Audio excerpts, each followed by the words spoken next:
Ancient people faced a world full of magnificent and terrifying mysteries. They had no science to explain the rumble of thunder or the sudden death of winter, so they did something profoundly human. They told stories. These were not just any stories, but grand, intricate myths that built a bridge between their mortal struggles and the incomprehensible power of the gods. By the end of our journey, you will understand how 30 different cultures used these divine narratives to explain everything from the changing seasons to the very meaning of life. We will see how a Greek goddess Grief created winter and why an Inuit spirit's severed fingers became the creatures of the sea. What do you think is the most powerful connection humans have ever imagined between themselves and the divine? This bridge between the human and divine begins not with a grand creation, but with a single, devastating loss. In the sun-drenched fields of ancient Greece, the goddess Demeter presided over the fertile earth, ensuring every seed sprouted and every harvest was bountiful. Her joy was her daughter, Persephone, a radiant maiden who brought life and laughter wherever she walked. One day, while Persephone gathered flowers in a meadow, the earth itself split open. From the chasm emerged Hades, the stern and lonely god of the underworld, in a chariot drawn by dark horses. He seized Persephone and carried her, weeping, into the depths of his shadowy kingdom to be his queen. Above ground, Demeter's world shattered. She heard her daughter's fading cry and searched the entire earth in a frantic, desperate grief. Forgetting her duties, she let the land grow cold and barren. Crops withered, trees shed their leaves, and a perpetual frost settled over the world. This was the first winter, a direct reflection of a mother's inconsolable sorrow. Humanity faced starvation, and the gods themselves grew worried as their offerings ceased. The natural order was broken because a divine heart was broken. Eventually, the truth was discovered. A compromise brokered by Zeus was reached. Because Persephone had eaten a few seeds of a pomegranate in the underworld, she was bound to it. The decree was that she would spend 1/3 of the year, 1 month for each seed, with Hades below the earth. The remaining month she could return to the surface and her mother. So every year when Persephone descends, Demeter's grief returns and the world grows cold and silent, bringing autumn and winter. But when her daughter's footsteps are heard ascending from the darkness, Demeter's joy makes the earth burst forth with blossoms and grain, bringing spring and summer. This is more than a simple weather report. It is a profound mythic equation. The cycle of the seasons is not a random act of nature, it is a direct emotional consequence. The freezing of the soil and the blooming of the flowers are tied to the love between a mother and daughter, to the laws of the underworld, and to a simple pomegranate seed. For the ancient Greek farmer, planting and harvest were not just chores, they were participating in a divine family drama. The myth bridged the gap between the terrifying, impersonal force of winter and a story of love, loss, and renewal that any human could understand. It made the cosmos feel personal, and it made their toil in the fields part of a sacred, repeating story. Yet that same Greek world held a myth where the gods were not family, but a distant, withholding power. While Demeter's story explained the cycles of nature, another addressed the very essence of human survival and ingenuity. This is the tale of the Titan Prometheus, whose name means forethought, and his act of cosmic theft that forever changed humanity's place in the world. In the earliest days, according to the poet Hesiod, humans lived in dark, cold caves. They had no tools, no agriculture, and no community. They were a pitiful, shivering species, utterly at the mercy of the elements and the whims of the gods on Mount Olympus. Prometheus, who had fought alongside Zeus to overthrow the old Titans, looked upon these struggling mortals with compassion. He saw their potential, a spark of intelligence that needed only one crucial element to ignite. That element was fire. Fire was the exclusive property of the gods, a sacred symbol of their divine power and privilege, kept fiercely guarded on Olympus. To take it was to defy the cosmic order itself, but Prometheus did exactly that. He crept into the heavenly forge, perhaps hiding a single glowing ember within a hollow fennel stalk, and carried this stolen treasure down to the world of men. This was no small gift. With fire, humanity could now ward off predators, cook food, and forge metal into tools and weapons. But Prometheus gave them more than just flame. He gave them the knowledge to use it. He taught them architecture, astronomy, medicine, and the art of divination. He gave them civilization. For the first time, humans were not just surviving, they were building, creating, and understanding their world. This act of divine rebellion did not go unpunished. Zeus was enraged by this theft and by the sudden, alarming rise of the once lowly mortals. His vengeance was twofold, and it reveals the brutal logic of this bridge between gods and men. First, he ordered the creation of Pandora, the first woman, and sent her to humanity with a sealed jar containing all the evils of the world, from sickness to toil. When she opened it, these plagues were released, ensuring that human life would forever be mixed with suffering. But for Prometheus himself, Zeus devised a punishment of horrific, eternal torment. The Titan was dragged to a desolate mountain in the Caucasus, chained to a rock with unbreakable bonds forged by the smith god Hephaestus. And each day, a giant eagle, the emblem of Zeus, would descend, rip open Prometheus' flesh, and devour his liver. Because he was immortal, the organ would regrow each night, only for the agony to begin again at dawn. This myth creates a bridge of a very different kind. It is not about emotional cycles, but about sacrifice and progress. Prometheus stands as the ultimate divine advocate for humanity, a god who valued human potential over divine law. His theft of fire symbolizes the moment humans seized control of their own destiny, moving from passive victims of nature to active shapers of their world. The gift was not just practical, it was intellectual and spiritual, yet the bridge he built is also paved with suffering. Zeus' punishment ensures that human advancement and divine knowledge come at a terrible cost. The eternal eagle represents the price of ambition, the inevitable suffering that accompanies progress, and the wrath of a natural order challenged. For the ancient Greeks, this story explained why their lives were a constant balance of brilliant achievement and profound hardship. It told them that their civilization was a stolen, sacred gift, paid for with the endless agony of their greatest benefactor. The myth asks us even now to consider the price of knowledge. What are we willing to endure for the power to shape our world? But what happens when divine wrath is not a punishment for a single act of defiance, but a sweeping, final judgment on all of humanity?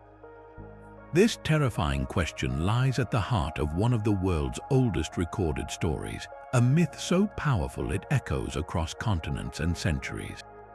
Carved into ancient clay tablets in Mesopotamia, the Epic of Gilgamesh holds within it the account of a great flood, a story that would later find startling parallels in cultures around the globe. Here, the bridge between mortals and gods is built from panic, secrecy, and a desperate hope for survival. The god Enlil, ruler of the earth and wind, looked upon the growing noise and clamor of humanity and grew weary. He convened the council of the gods and declared that the human race had become too numerous, too loud, and too troublesome. Their collective decision was absolute annihilation. They would unleash a catastrophic flood to wipe every man, woman, and child from the face of the earth, returning the world to a silent, watery void. This was not justice for a specific crime, but a divine reset button, a chilling reminder of how fragile mortal existence was in the face of celestial displeasure. Yet, even in this council of destruction, there was dissent. The wise god or Enki, who cherished the cleverness of humanity, was troubled by the plan's severity. He could not openly defy the decree, so he chose a clandestine path to build a bridge of mercy. He went to the wall of a reed hut where a righteous mortal named Utnapishtim slept. Speaking not to the man directly, but to the wall of his dwelling, he revealed the god's secret. He warned of the coming deluge and provided precise divine instructions. "Tear down your house," he whispered to the wall, "and build a great boat. Abandon your possessions and save living things. Make the length and breadth of the boat equal, roof it over and make it strong." Utnapishtim, understanding the coded message, immediately set to work. He gathered pitch and timber, and with the help of his community, who surely thought him mad, he constructed a massive cube-shaped vessel. He loaded it with his family, craftsmen, and the seed of every living creature. Then the storm came. For 6 days and 6 nights, the winds raged and the floods tore across the land.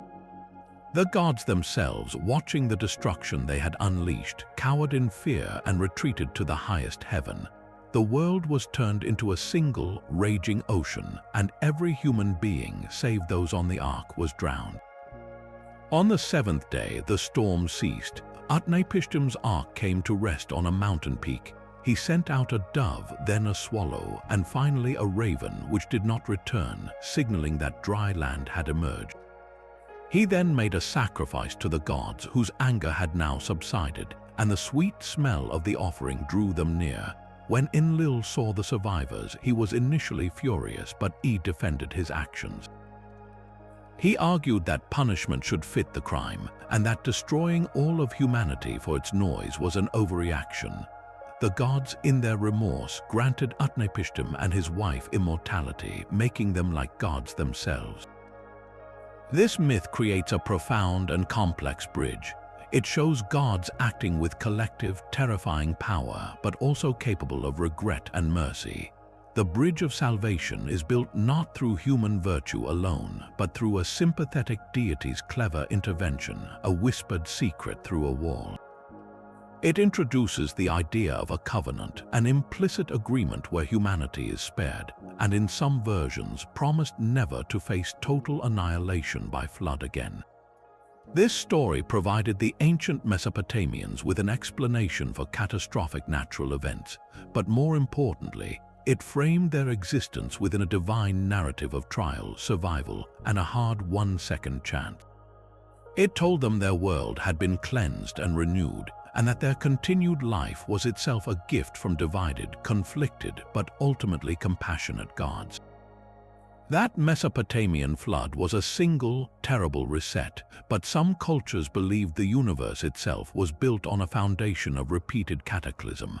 In the highlands of ancient Mexico, the Aztec civilization envisioned a cosmos of breathtaking violence and precarious balance.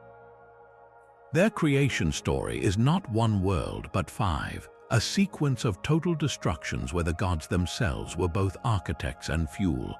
Before time began, the dual creator deities Omteotl dwelled in the silent, empty void. Their children, the gods Quetzalcoatl, the feathered serpent of wisdom, and Tezcatlipoca, the smoking mirror of conflict, took on the monumental task of crafting order from chaos. But this order demanded an unimaginable price. To summon the sun and set it in motion, the gods had to become the very fire of creation. One by one, they threw themselves into a divine bonfire, their immortal essence consumed to ignite the first dawn. This was not a gift given lightly. It was a sacrifice that established the fundamental law of the universe. Nothing of value comes without a cost, not even existence itself. And so began the first age, the son of Jaguar. This world was inhabited by giants, but it was doomed from the start. Tezcatlipoca, in his half-sun form, was inadequate, and the era ended when fierce jaguars swarmed from the sky, devouring every giant. The gods tried again. Quetzalcoatl took the helm for the second age, the son of wind. This world was destroyed by monstrous hurricanes that swept away its people, who were transformed into monkeys. The third age, the son of rain, was ruled by the rain god Tlaloc, but it was consumed by a rain of fire, its people becoming birds. The fourth, the son of water, presided over by Tlaloc's consort Chalchutlacu, ended in a great flood, with humanity turning into fish. Each son represented a failed experiment, a world and a humanity wiped out by elemental fury, each linked to a specific god and a specific fate for its people. Then came the fifth and current age, the sun of movement. The gods gathered at the sacred city of Teotihuacan. The question was who would sacrifice themselves to become the new sun. Two gods stepped forward, the proud Tecusistecatl and the humble, diseased Nanahuatzin. A great pyre was built. Tecusistecatl, full of arrogance, approached 4 times but faltered, fearing the flames. Nanahuatzin, without hesitation, walked resolutely into the fire and was consumed, emerging as the brilliant sun. Shamed, Tecusistecatl followed and became the moon. But a problem arose. The new sun hung motionless in the sky. It needed life force, blood, to move on its journey and battle the forces of darkness each night. The other gods realized what had to be done. To save their creation, they offered their own blood in a final, collective sacrifice. From this act, the gods gave humanity a sacred duty to repay the divine debt. The sun's journey was not automatic. It was a daily battle sustained by sacred energy, or tonali, found in human blood. Thus, the bridge between mortals and the Aztec gods was one of terrifying reciprocity. The world existed only because the gods had died for it, to keep the fifth sun moving across the sky, to prevent the eternal night that would bring the final jaguar. Humanity had to feed the sun with the most precious substance, the heart's blood offered in sacrifice. This was not seen as cruelty, but as a solemn, essential partnership. The warrior dying on the battlefield, the captive priest on the temple pyramid, their sacrifice was not an end but a transformation. Their tonali flowed directly into the cosmic engine, sustaining the gods who sustained the world. Every sunrise was a victory purchased by mortal duty. This myth wove an intricate web where human action was not just important, it was cosmically critical.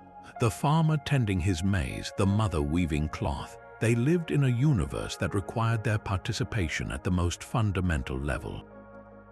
Their society's rituals of war and sacrifice were not mere politics, they were the sacred maintenance of reality itself. It was a bridge built from obligation, fear, and a shared, desperate project to keep the dawn arriving day after precarious day. The Aztec cosmos demanded a constant, bloody sacrifice to keep the sun in motion. But a far older story explores a different kind of descent, one not of obligation, but of raw, personal ambition. From the same fertile crescent that gave us the flood, another Sumerian myth carved into clay tells of a goddess who walked willingly into the land of the dead, not to destroy it but to conquer it.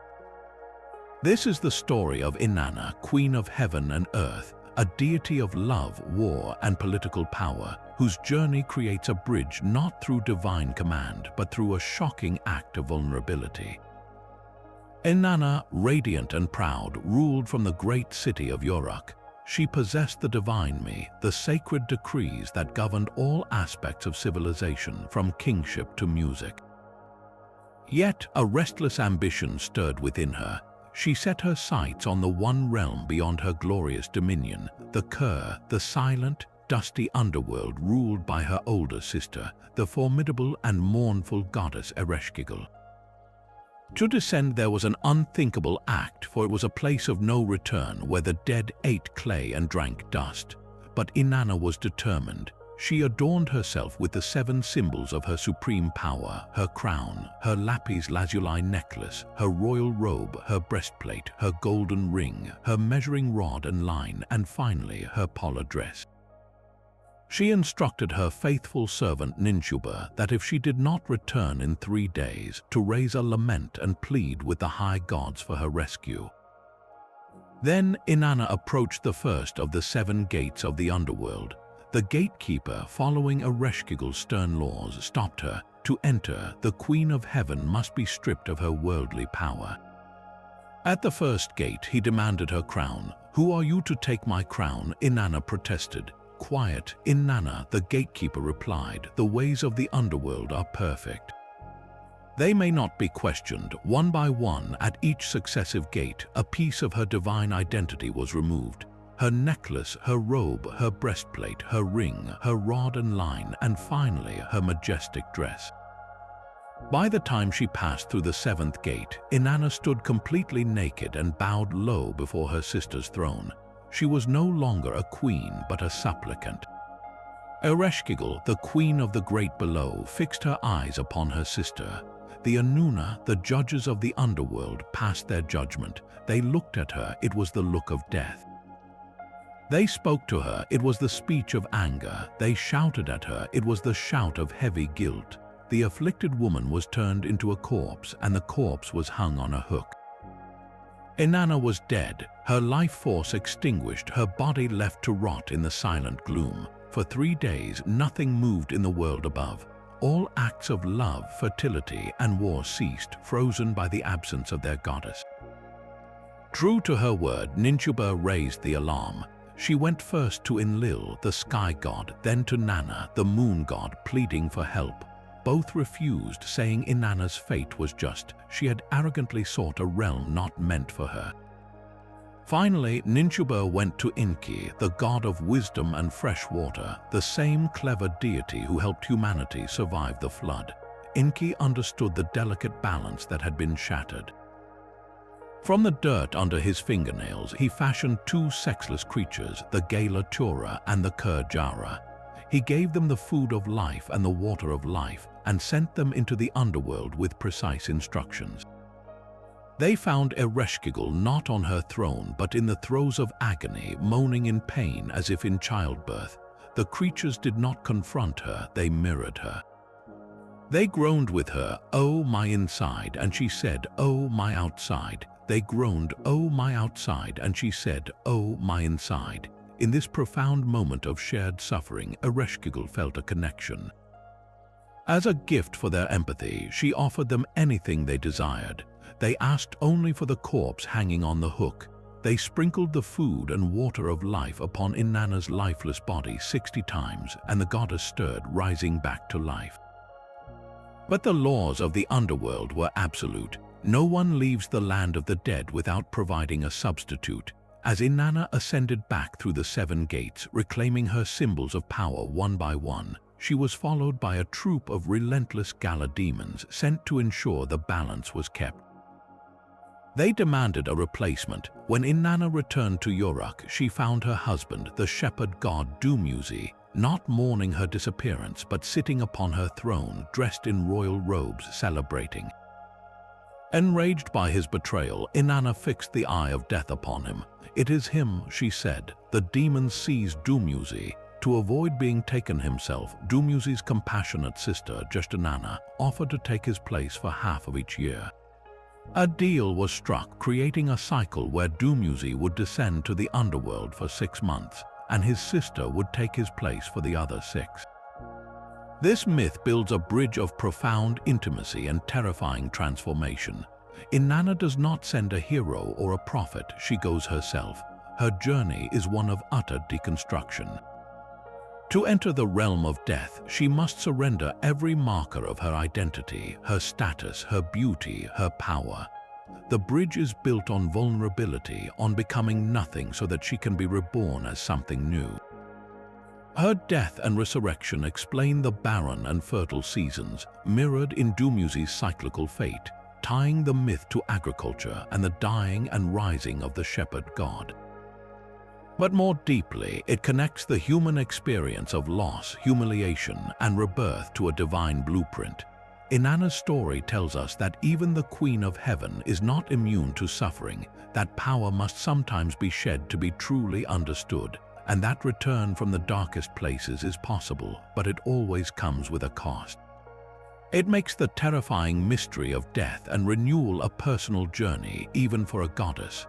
The world Inanna returned to was one of cycles, of gods who died and rose again with the seasons.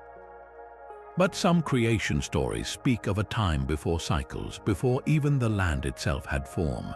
In the ancient, sun-baked heart of Australia, Aboriginal cultures hold a story of origin so vast it is woven directly into the continent's bones. This is the dreaming, a sacred era when ancestral beings moved across a flat, featureless plain and sang the world into existence. And among the most powerful of these creators is the rainbow serpent. Picture not just a snake, but a being of immense cosmic scale, its body shimmering with all the colors of the rainbow, arching across the empty sky and resting in the barren earth. In the beginning, it slept deep beneath the surface of the primordial flatland. Then it awoke, stirring from its long slumber. The rainbow serpent pushed upward, breaking through the crust of the earth. Its massive body carved great winding paths as it traveled, and where it pushed, mountains rose. Where it dragged its heavy weight, valleys sank, and where it settled to rest, it left deep, circular hollows that would become waterholes. But its most vital gift came from its movement. As the serpent journeyed, it called out, singing powerful songs of creation. Its voice summoned the rains, and the water followed in its tracks, filling the gouges in the earth to become the rivers and lakes that vein the Australian landscape. It wasn't just shaping geography, it was implanting life force, or jang, into the very soil and water. Finally, the rainbow serpent called out to the frogs, who were swollen with water from the new rains. It tickled their bellies, and they laughed, releasing all the water they held in great gushes that filled the riverbeds to overflowing. From the mud along these newly formed banks, the serpent molded the very first people, the Aboriginal ancestors, and breathed spirit into them. It taught them the laws of kinship, ceremony, and how to live on the land it had just shaped. This act forever bridged those people to specific sites, to a particular waterhole or mountain range, because their essence was formed from that very mud. But the rainbow serpent was not a gentle, predictable force. It possessed a dual nature that reflected the harsh reality of the Australian environment. As a life-giver, it was the source of all water, fertility, and spiritual power. Yet, it was also a fearsome guardian and a destructive power. If people broke the sacred laws it had established, if they polluted a waterhole or trespassed on forbidden ceremonial ground, the rainbow serpent could bring terrible punishment. It might cause floods to drown the land or withhold the rains entirely, bringing drought and famine. It could transform lawbreakers into stone, leaving them as permanent features of the landscape, a warning to all. This duality makes the bridge it builds so profound and tangible. The myth explains the physical world. Yes, that winding river, that is the path where the rainbow serpent traveled. That striking rock formation, that is a group of ancestors it transformed. But more importantly, it connects that physical world directly to a spiritual and moral order. The landscape itself is a sacred text, a living record of divine action and law. Every hill, every waterhole is not just a resource, but a chapter in the story of creation, imbued with the presence of the ancestor. For Aboriginal people, the bridge to the divine is not in a distant heaven, but under their feet and in the water they drink. To care for the country is to honor the rainbow serpent. To know the stories of the land is to walk across a bridge built in the dreaming, a bridge that turns geography into theology and makes every step a spiritual act. The rainbow serpent sang the land into being, but the Norse gods faced a more elusive challenge. Their world was not shaped by song, but by the power of words themselves. In the cold, rugged realms of the Norse, wisdom was a currency as vital as strength, and the greatest treasure was not gold, but inspiration. This is the story of the mead of poetry, a magical elixir that could turn any drinker into a skald, a master of words, and it began not with creation, but with a murderous peace treaty. After a great war between the two tribes of gods, the Aesir and the Vanir, they spat into a vast vat to seal their truce. From that mingled divine saliva, they fashioned a being of pure wisdom named Kvasir. He was so insightful that no question, no riddle could ever stump him. Kvasir traveled the 9 worlds, sharing his knowledge freely, a living bridge of understanding. But this brilliance attracted a dark and jealous greed. 2 dwarven brothers, Fjalla and Gjalla, invited Kvasir to their hall for a private conversation. When he arrived, they killed him. They did not want his wisdom, they wanted to possess it. They drained his blood into 3 great vats, mixed it with honey, and brewed a mead of such potent magic that whoever drank it would become a poet or a scholar, able to speak any truth and solve any problem. This was the first theft, the transformation of a living god into a bottled commodity. The dwarf's crime did not go unpunished, but it set the mead on a path of theft and treachery. They were later forced to give the precious drink to the giant Suttung as Wergild, a blood price for killing his parents. Suttung, recognizing its value, hid it deep within a mountain called Hnitjorg. He placed his daughter, Gunlod, to guard the 3 vats, believing its security was absolute. The mead, this distilled essence of divine wisdom, was now locked away in the realm of the giants, utterly inaccessible to gods or mortals. This is where Odin, the All-Father, the god of war, death, and poetry, entered the tale. The loss of this resource was unacceptable. The worlds needed the mead's gift of inspiration, the very glue of culture and memory. But Odin could not storm the mountain, he had to outwit it. In a disguise of utter humility, he took the form of a farmhand named Bolverk, the evildoer, and traveled to the land where Suttung's brother, Bogi, worked a field. Odin sharpened a scythe so perfectly that Bogi was amazed and asked for his help. Bolverk agreed to do the work of 9 men in exchange for a single drink of Suttung's mead. Bogi, skeptical his brother would agree, promised to help him try. After the work was done, Bogi went to Suttung and was flatly refused. Undeterred, Odin persuaded Bogi to at least drill into the mountain where the mead was hidden.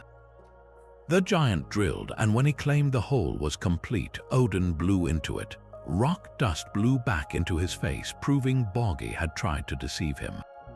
Odin demanded he drill truly, and finally the bit broke through. In that moment, Odin transformed again into a sleek, slithering serpent. He slid through the narrow hole, leaving Bogi behind, and entered the heart of the mountain. There he found Gunlod, the lonely guardian. For 3 nights, Odin shed his serpent form, and as the compelling stranger Bolverk sat with her, he spoke, he listened, he wooed her. Moved by his presence and perhaps by her own isolation, Gunlod agreed to let him drink from the mead. He asked for 3 draughts, 1 from each vat. With the first, he drained the entire vessel Odrerir. With the second, he emptied Bodden. With the third and final draught, he consumed the contents of Sun. In 3 immense gulps, Odin drank all the mead of poetry. His theft complete, he transformed once more, this time into a mighty eagle, and burst from the mountain, the precious mead swelling inside him. Suttung saw the eagle and, realizing the theft, took his own eagle form to give chase. The gods, watching from the walls of Asgard, saw the 2 great birds racing across the sky.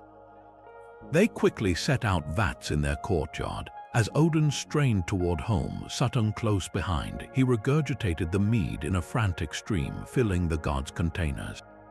But in his panic, some of the precious liquid spilled from his beak, spraying out behind him. This lesser mead, the spillage, fell to the earth, becoming the source of mediocre poetry, the inspiration of hacks and bad poets. The pure mead, safely collected in Asgard, was kept for the gods and for those mortal scalds whom Odin deemed worthy. He would grant them a sip in dreams or moments of divine madness, gifting them with the power to weave history into saga and emotion into verse. This myth builds a bridge of intoxicating complexity. It tells us that poetic inspiration, that flash of genius that feels heaven-sent, has a bloody, stolen origin. It is not a gentle muse, but a prize won through murder, deception, and seduction. The mead connects mortals to the gods because it is literally the blood of a god processed through theft and peril. When a Viking skald stood by the fire, captivating the hall with tales of heroes, his skill was not just talent. It was a divine gift, a drop of Kvasir's wisdom, filtered through Odin's cunning and Gunlod's heartbreak. The myth makes the abstract tangible. The struggle for the right word, the perfect line, is mirrored in Odin's desperate flight, and it acknowledges a hierarchy of inspiration, the difference between true, soul-stirring art and clumsy imitation. explained as the difference between the mead in the vats and the mead that spilled on the ground. Our ability to speak with beauty and truth, the story insists, is a hard-won treasure smuggled from the realm of giants at a terrible cost. Odin's flight brought stolen inspiration to the gods, but another primordial couple faced a task far more foundational. They stood not on a mountaintop, but on the floating bridge of heaven, gazing down at a formless, briny chaos stretching into eternity. These were the Kami, Izanagi, and Izanami, the first male and female divinities summoned into existence. Their world was an empty sea, and their duty was to give it solid ground.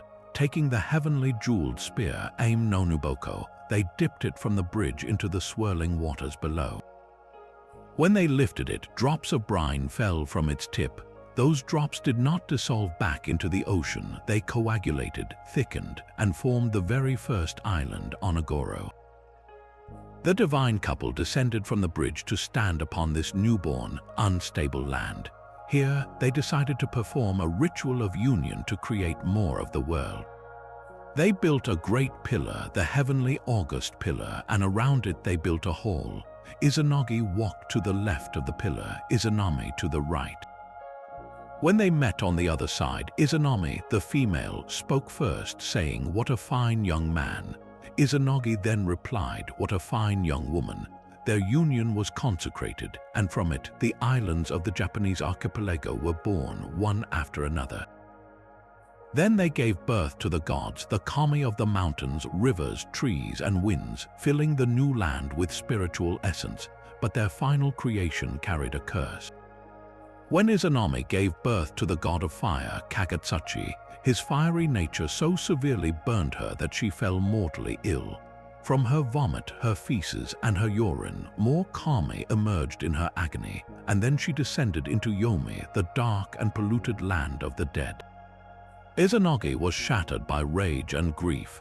In a furious act of vengeance, he drew his sword and cut the infant fire god into pieces, each fragment becoming a new volcano or fire deity.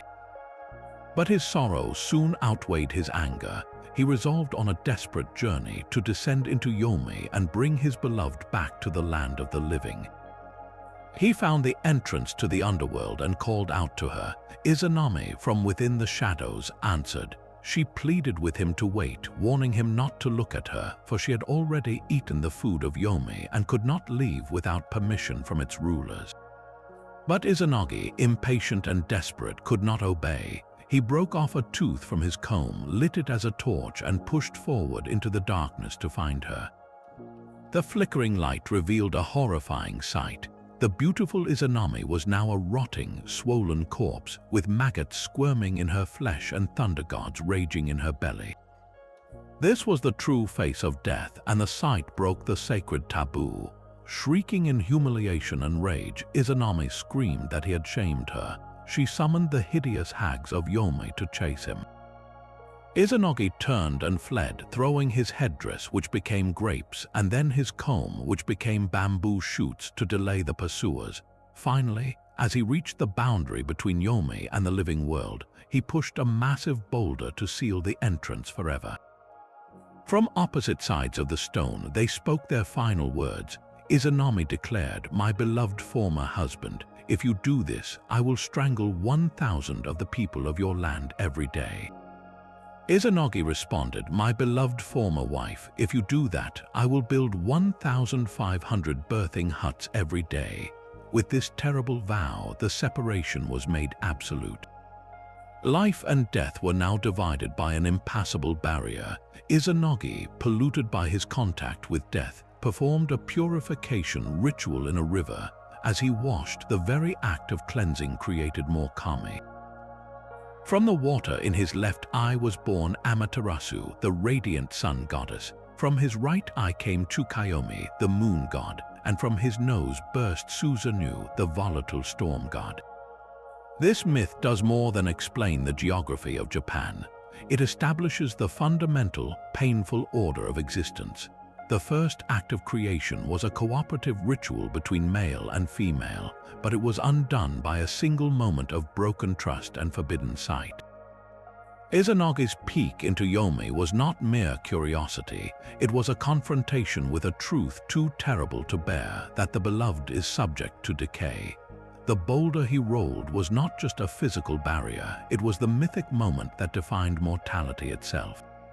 Because he looked, because he fled, the living and the dead must remain forever apart. His purification afterward shows that from the profound trauma of that separation, new and vital forces like the sun and the moon can emerge. The bridge between realms, once freely traveled by gods, was now sealed, leaving humanity with a world defined by both luminous beauty and irrevocable loss. The sealed stone between Izanagi and Izanami marked a permanent division, but in the dense jungles of the ancient Maya, the underworld was not a place to be sealed away, it was a court to be conquered. Their great creation epic, the Popol Vuh, tells of a time when the arrogant lords of Xibalba, the place of fright, believed they ruled all realms. Their power was challenged by two brilliant ball players, the hero twins Hunahpu and Xbalanque, whose journey would turn the cosmos inside out. Their story begins not with them, but with their father, one Hunahpu, a god of maize and the ball game.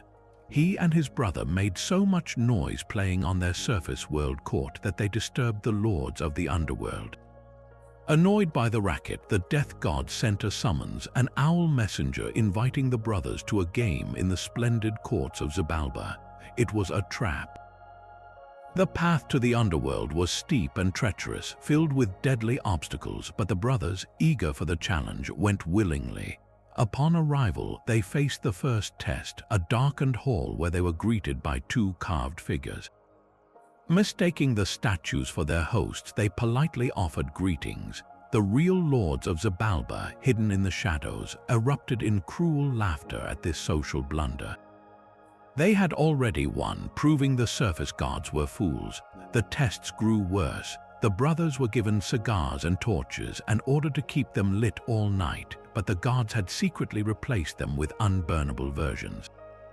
They failed. The next night they were confined in the Razor House, a room filled with blades that moved of their own accord.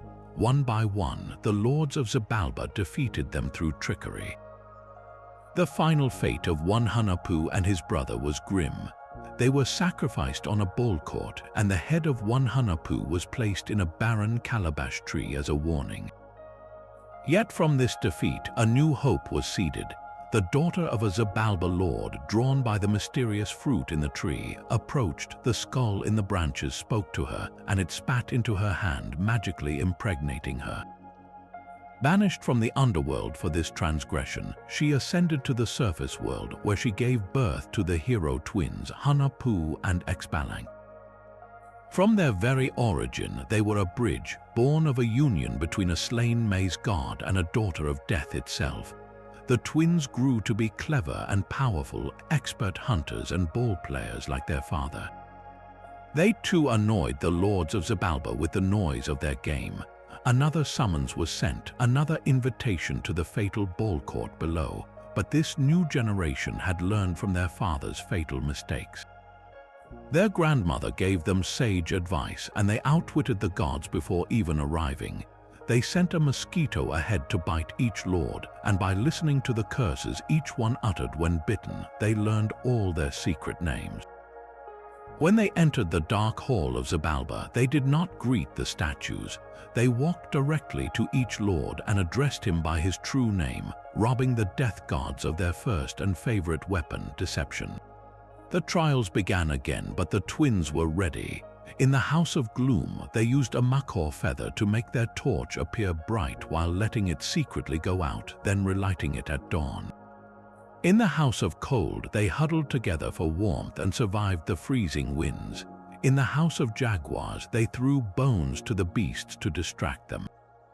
And in the terrifying House of Fire, they simply walked through the flames, protected by their own magic. Finally, they were forced to play the ball game itself, using a ball made of a spinning blade.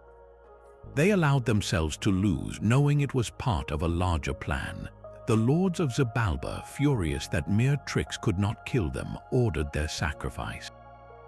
The twins submitted. They were burned in a great oven, and their ground bones were scattered in a river.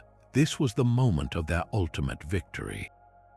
5 days later, from the ashes and the river current, they reappeared, first as a pair of catfish, then resuming their handsome human forms. They had transformed themselves, becoming divine vagabonds and performers. They returned to Xibalba disguised as wandering magicians, performing miraculous dances, sacrificing and resurrecting each other before the delighted Death Lords. The rulers of the underworld were enthralled. "Can you do that to a person?" they begged. "Can you sacrifice us?" The twins agreed, but with a fatal condition.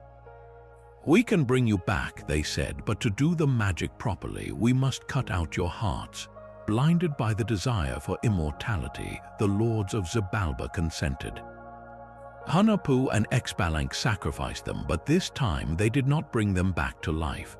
They had defeated the gods of death not with brute force, but with superior artistry and cunning, turning the lord's own love of spectacle against them.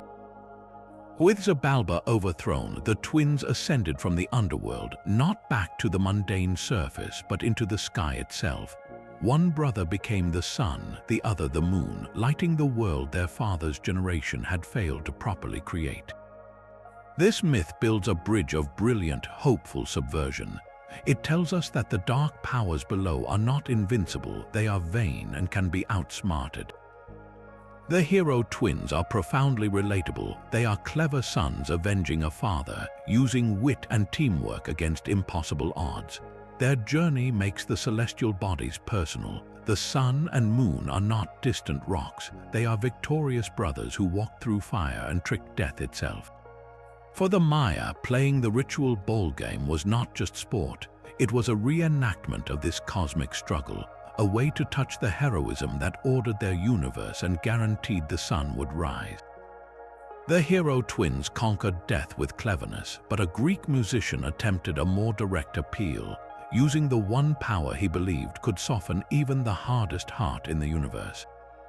This is the story of Orpheus, whose love did not seek to defeat the underworld, but to negotiate with it. Orpheus was no ordinary mortal. He was the son of a muse, and his gift with the lyre was divine. When he played, rivers would stop their flow to listen, trees would uproot themselves to creep closer, and wild beasts would lay down in peace at his feet. His music was a force of order and beauty, and his greatest joy was his wife, the nymph Eurydice. Their happiness was as brief as it was perfect. While walking through a meadow, Eurydice was bitten by a venomous snake and died in her husband's arms. Orpheus's world, once filled with harmony, was shattered into silent, unbearable fragments. His grief was a soundless scream, but it soon found its voice. He made a decision that defied all mortal logic. He would not accept this ending.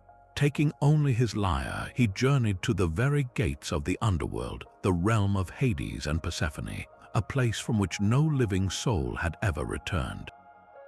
His path led him to the banks of the river Styx, where the skeletal ferryman Charon waited to pole the dead across. Charon's rule was absolute. He only accepted the coin placed on the tongues of the deceased. Orpheus had no coin, he had only his music. As Charon moved to refuse him, Orpheus began to play. His fingers plucked a melody so hauntingly sorrowful that it spoke of every loss ever endured. The hard, cold essence of Charon seemed to thaw. The ferryman, who had heard only the whispers of ghosts for eternity, was moved. Without a word, he took Orpheus aboard and guided him across the black water. Next stood Cerberus, the massive three-headed hound guarding the inner gates, a beast of pure menace. As the monster lunged, Orpheus played again, this time a lullaby of such profound stillness that the three great heads slowly drooped. The fearsome guardian whimpered, lay down, and let the mortal pass. Deeper and deeper Orpheus walked into the very throne room of the underworld, before the austere figures of Hades and Persephone, surrounded by the pale, drifting shades of the dead. He presented his case not with words but with song. He sang of his love for Eurydice, of the cruel randomness of her fate, and of the emptiness that now filled the world of the living. He played until the very stones of the underworld wept icy tears. The Furies, goddesses of vengeance, covered their faces to hide their own. For the first time in forever, the realm of death was touched by the raw, piercing beauty of a living heart's devotion. Hades, the unseen one, was not easily moved, but even his stern countenance softened. Persephone, who knew the pain of separation better than any, looked upon the musician with deep pity. The rulers of the dead granted his request, a concession never before made.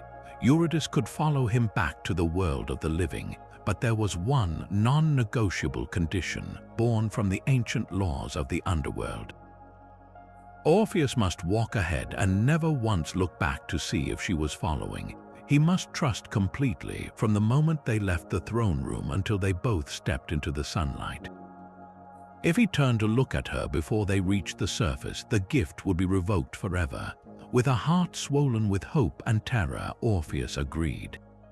He turned and began the long, dark ascent. He heard no footsteps behind him, only the echo of his own breath and the distant wails of the damned. The silence was absolute, maddening. Was it a trick? Had the gods of death deceived him? Was her shade even there? With every step, doubt gnawed at the edges of his faith, fed by the oppressive silence of the tunnel. The journey stretched on, an agony of uncertainty. Then, finally, a faint glow appeared ahead, the real light of the living world.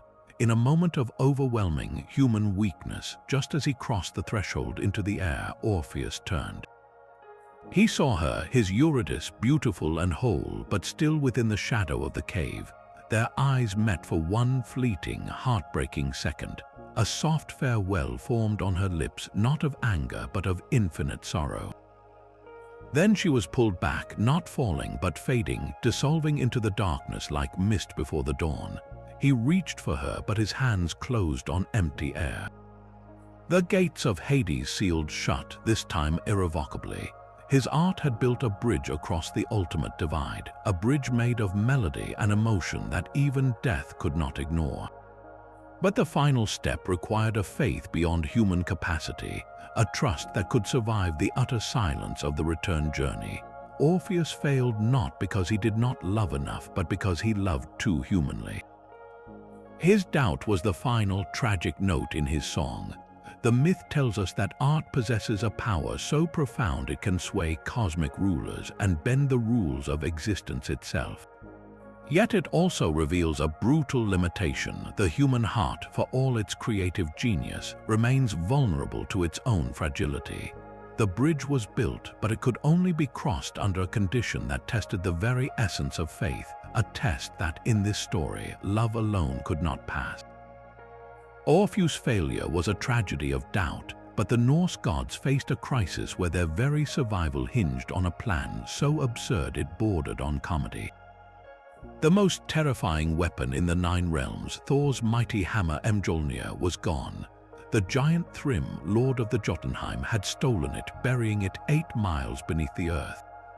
Without Mjolnir, Asgard was defenseless, its protector neutered. Thrym knew the value of his prize and sent a message dripping with smug glee. He would return the hammer, but only if the beautiful goddess Freyja was given to him as his bride. The demand sent shockwaves through the halls of the gods. Freyja, goddess of love, war, and sorcery, reacted with a fury that shook the very foundations of her hall. She refused outright, her anger so potent the gods' precious necklaces, the Brisingamen, shattered from the force of her rage. Panic set in. The gods convened in council, their usual bluster replaced by a palpable fear. How could they retrieve the symbol of their power and protection? It was the trickster Loki, ever the opportunist, who saw a path through the humiliation. He proposed a solution of breathtaking audacity. If Freyja would not go, then Thor must go in her place. The thunder god, the mightiest of the Aesir, would disguise himself as the bride. Loki himself would accompany him as a demure handmaiden. The plan was ludicrous, an insult to Thor's immense pride, but the alternative was unthinkable. Grumbling and red-faced with shame, Thor finally agreed. The preparations were a farce. They dressed the burly, red-bearded god in Freyja's finest bridal gown, draping a voluminous veil over his formidable features. They placed the shattered pieces of the Brisingamen around his thick neck. Loki, for his part, put on a simple maid's dress and prepared to do the talking. The journey to Jotunheim was a trial in itself. Thor's rage at the indignity made the mountains tremble, and when their chariot, drawn by Thor's goats, rumbled across the sky, it caused storms across the land. Upon their arrival in Thrym's hall, the giant king was ecstatic. "Behold my bride," he cried out to his fellow giants. "Look how her eyes flash like lightning. Look how she eats and drinks with the appetite of 8 men." Loki, playing the quick-witted handmaid, had to smooth over every blunder. He whispered that Freyja had not eaten for 8 days, so great was her longing for Thrym. When Thrym leaned in to lift the bridal veil for a kiss, he jumped back in shock, exclaiming that her eyes burned like coals. Loki again interjected, saying the goddess had not slept for 8 nights, so intense was her desire for the wedding. Convinced by this flattery, Thrym called for the hammer to be brought forth and placed in the bride's lap to bless the union with the power of Thor. This was the moment. The ceremonial hammer, Mjolnir, was laid upon the disguised god's knees. In an instant the farce ended. Thor's hand shot out from under the silken gown, his fingers closing around the familiar handle. He tore off the veil, his eyes blazing with pent-up fury and relief. "I am Thor," he roared, and with that he brought Mjolnir down upon Thrym's skull, crushing it. He then turned the hammer on the entire wedding party, slaughtering every giant in the hall, from Thrym's sisters to all the wedding guests. The hall that had echoed with mocking celebration now ran red, the price paid for the theft of divine power. This myth builds a bridge of glorious, chaotic necessity. It shows the gods not as remote, perfect beings, but as desperate characters willing to embrace utter foolishness to survive. Thor, the embodiment of straightforward strength, is forced to rely on the very mortal traits of deception and guile, facilitated by Loki's silver tongue. The bridge between Asgard and Jotunheim is crossed not by an army, but by a cross-dressing thunder god in a wedding dress. It reveals a profound truth within Norse cosmology, that raw power is useless if it can be stolen and hidden, and that cunning is often the key to retrieving it. The story assures its listeners that even their greatest protectors must sometimes swallow their pride and get their hands dirty, using tricks that any clever human might devise. It is a myth that laughs in the face of doom, reminding us that survival sometimes requires not just a hammer but a good disguise. Thor's ridiculous wedding dress had saved the gods from their own powerlessness, but what happens when humanity, united and ambitious, decides it no longer needs the gods at all?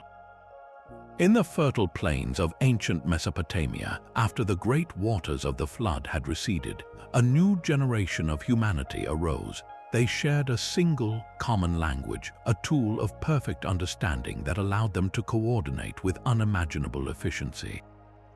Looking out across the flat land of Shinar, they conceived a project of staggering scale. They said to one another, "Let us build a city and a tower with its top in the heavens. Let us make a name for ourselves, lest we be scattered across the face of the whole earth." Their goal was not worship, but immortality through achievement. The tower, likely imagined as a massive stepped ziggurat, was more than a building, it was a statement. It was a bridge of brick and mortar, built by human hands, intended to physically connect the earthly realm to the divine. They sought to reach heaven not through prayer or piety, but through engineering and collective will. For a time it worked. The city rose and the tower climbed ever higher, a single, focused expression of human potential. This unity of purpose, however, was seen not as a marvel but as a threat from above. The divine council looked down upon this coordinated effort and saw not celebration but danger. The Lord said, "Look, they are one people and they have all one language, and this is only the beginning of what they will do. Nothing that they propose to do will now be impossible for them." This is a pivotal moment in mythic logic. Human potential, when perfectly unified, is perceived as limitless and therefore a challenge to the established cosmic order. The divine response was not to destroy the tower with fire or wind, as in the flood, but to attack the very foundation of the project, human cooperation itself. So the story tells us the Lord confused the language of all the earth, and from there scattered them abroad over the face of all the earth. Imagine the scene on the building site one morning. A foreman shouts an instruction to a bricklayer, but the sound that leaves his mouth is incomprehensible gibberish to the worker. Frustration mounts, gestures become frantic, but the shared understanding that bound the project together has shattered. Without the ability to communicate, coordination collapses. The work grinds to a halt. The grand city is abandoned, left forever unfinished, and its tower is named Babel, meaning confusion. The people disperse in clusters, taking their new, disparate languages with them to the corners of the world. This myth creates a profound and somber bridge between the human and divine. It explains the origin of humanity's greatest social obstacle, our myriad languages and cultures, not as a natural evolution, but as a deliberate divine act. Diversity is framed here as a punishment, a fragmentation of a primal unity. The tower itself stands as a monument to a lost golden age of human potential, a time when we could have achieved anything together. Yet, the myth also serves as a warning about the nature of ambition. The desire to make a name for ourselves, to reach the realm of the gods on our own terms, is shown to invite a celestial correction. The bridge humans tried to build was torn down, and in its place the gods created a world of barriers, of misunderstandings and isolated tribes. It tells us that there are limits imposed on mortal endeavor, and that crossing those limits invites a response that reshapes the very fabric of human society. Our world of different tongues and distant nations, the story suggests, is the direct and lasting consequence of reaching too high. The shattered unity of Babel left humanity speaking in fragments, but in the frozen silence of the Arctic, survival spoke a single, desperate language. Here, life itself depended on the hunt, on the seals and whales that provided food, warmth, and light. The myth explaining this precarious balance is not one of cosmic towers, but of a personal betrayal so profound it created the very creatures humans needed to survive. This is the story of Sedna, the mistress of the sea. She was once a young woman living with her father in a world of ice and endless ocean. Different versions of her tale exist, but the core remains a harrowing journey from innocence to terrible power. In one telling, Sedna refused all the suitors from her village, finding them unworthy. A mysterious hunter in a beautiful kayak eventually won her heart, promising a life of comfort across the sea. But this hunter was a deception, a bird spirit in disguise, who took her to a barren, rocky island where she lived in misery. When her father came to visit and saw her plight, he killed the birdman and fled with Sedna in his boat. This is where the storm rose. The enraged bird spirits, seeking vengeance for their murdered kin, conjured a tempest that threatened to capsize the small craft. The waves grew mountainous and the wind screamed like a living thing. In sheer, blinding panic, Sedna's father made a catastrophic decision. Believing the storm was a punishment for Sedna's presence, that the spirits wanted her, he seized his daughter and threw her over the side into the churning black water. Desperate to live, Sedna clung to the gunwale of the boat with a mortal grip. Her father, now lost to a frenzy of fear, took his knife and hacked at her frozen fingers. One by one, they were severed. Sedna's fingers, falling into the icy sea, did not simply vanish, they transformed. Each digit, as it sank, swelled and took on new life. The first joints became the seals, the next the walruses, and the final, largest parts from her thumbs became the great whales. The very animals the Inuit relied upon were born from a moment of ultimate treachery. Sedna herself, mutilated and heartbroken, sank to the very bottom of the sea, to Adlevan, the underworld. There, in a house built of whalebone and stone, she became a goddess, but not a gentle one. She is a figure of immense brooding power and justifiable rage.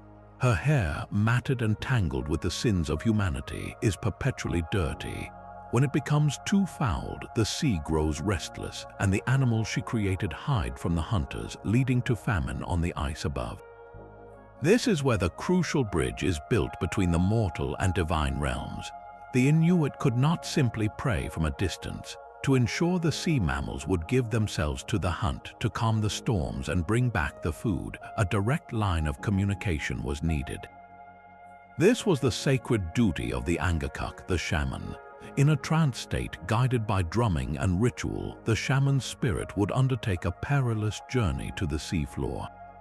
The path was fraught with obstacles, a greasy, rolling sea, and a fearsome guardian dog that blocked the entrance to Sedna's home. If the shaman succeeded, he would find the goddess seated in her gloomy abode. His task was one of intimate physical compassion. He would approach her, take a comb, and slowly, gently comb the tangles and filth from her long, heavy hair.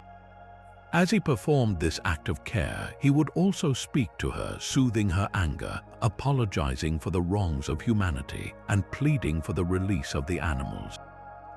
Only when Sedna was calm, her hair clean and orderly, would she allow the seals, walruses, and whales to swim freely once more, offering themselves to the hunters who respected the pack.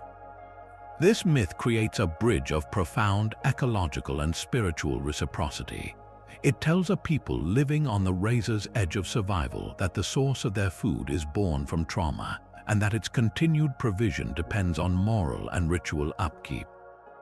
The animals are not just resources, they are the transformed body of a betrayed goddess.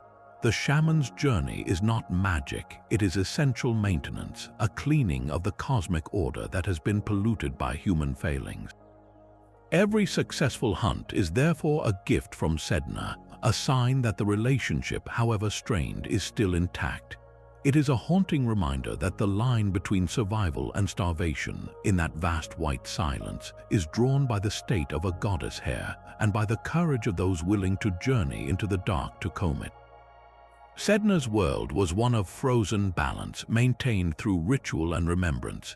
But in the ancient, sun-baked lands of China, the mythic crisis came not from a lack of warmth, but from a devastating, overwhelming excess of it. In the time of the legendary Emperor Yao, the cosmic order broke in a spectacular and terrifying way.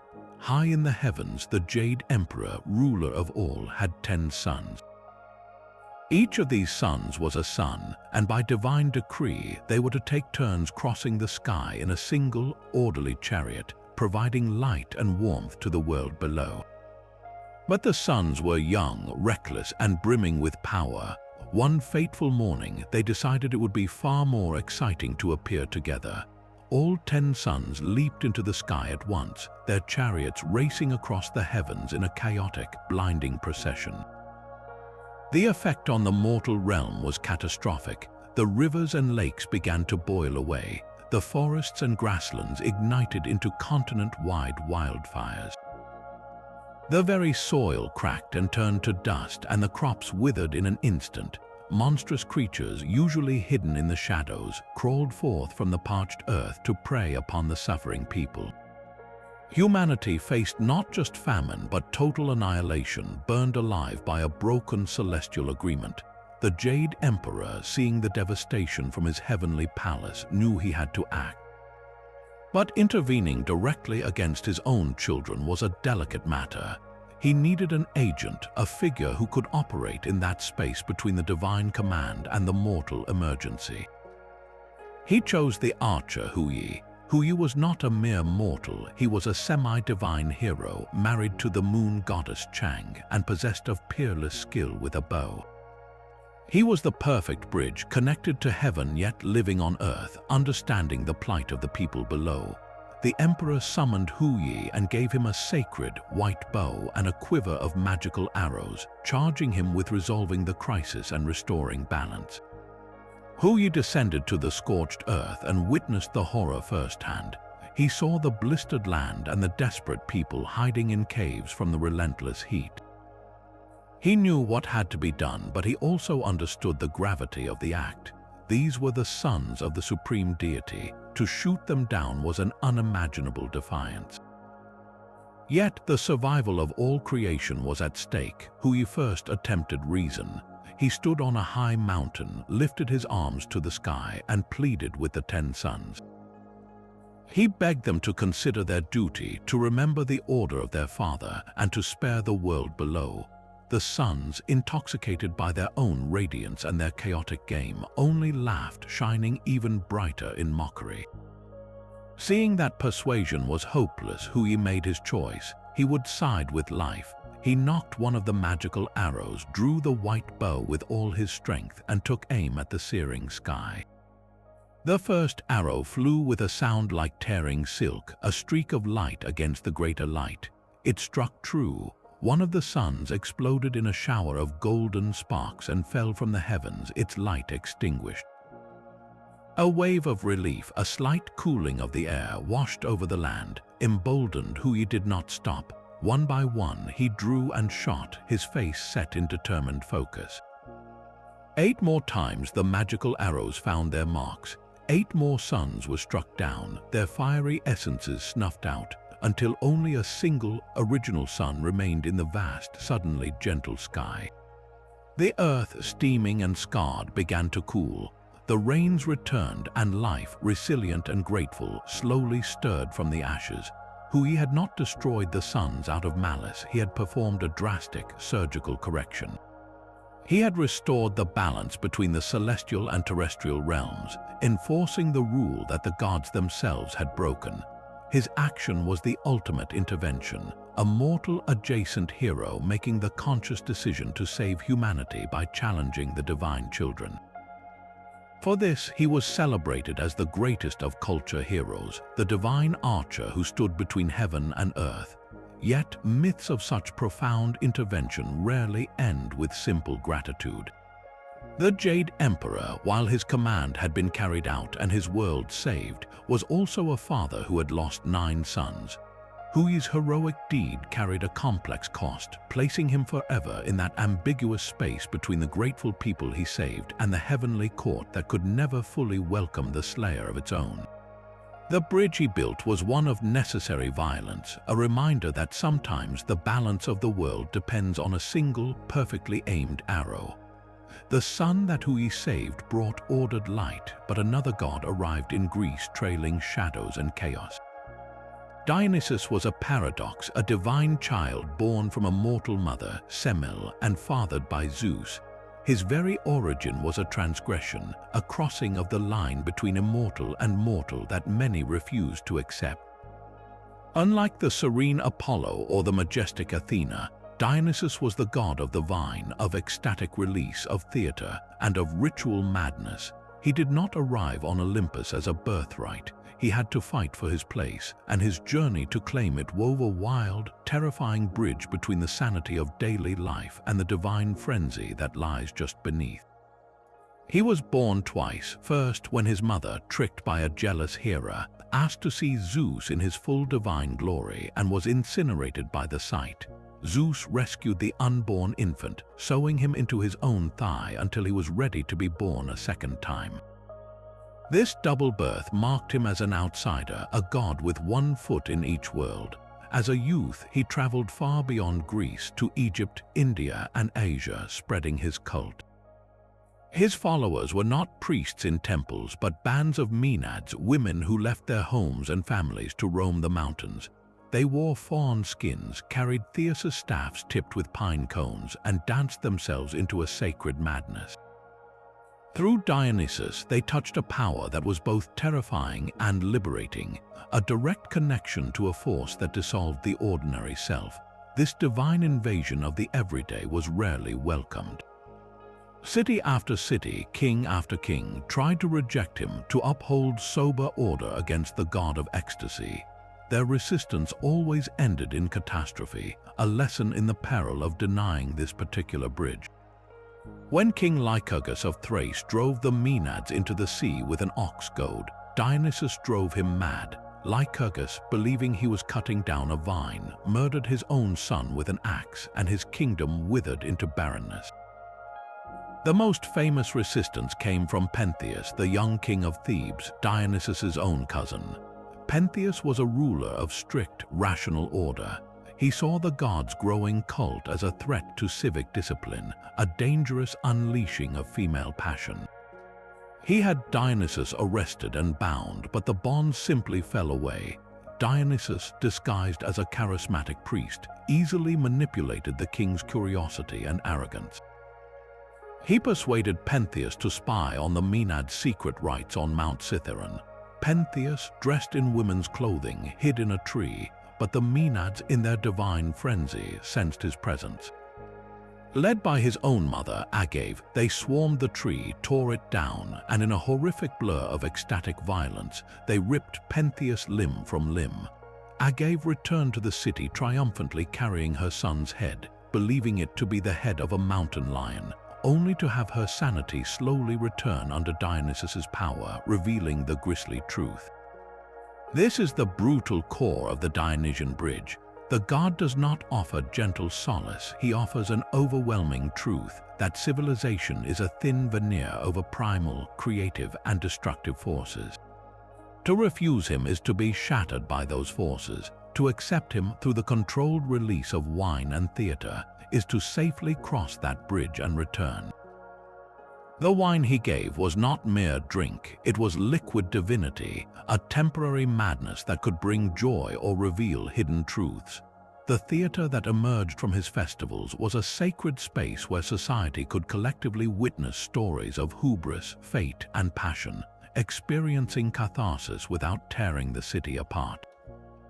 Dionysus embodied the boundary itself, the thrilling, dangerous line where human emotion meets divine possession.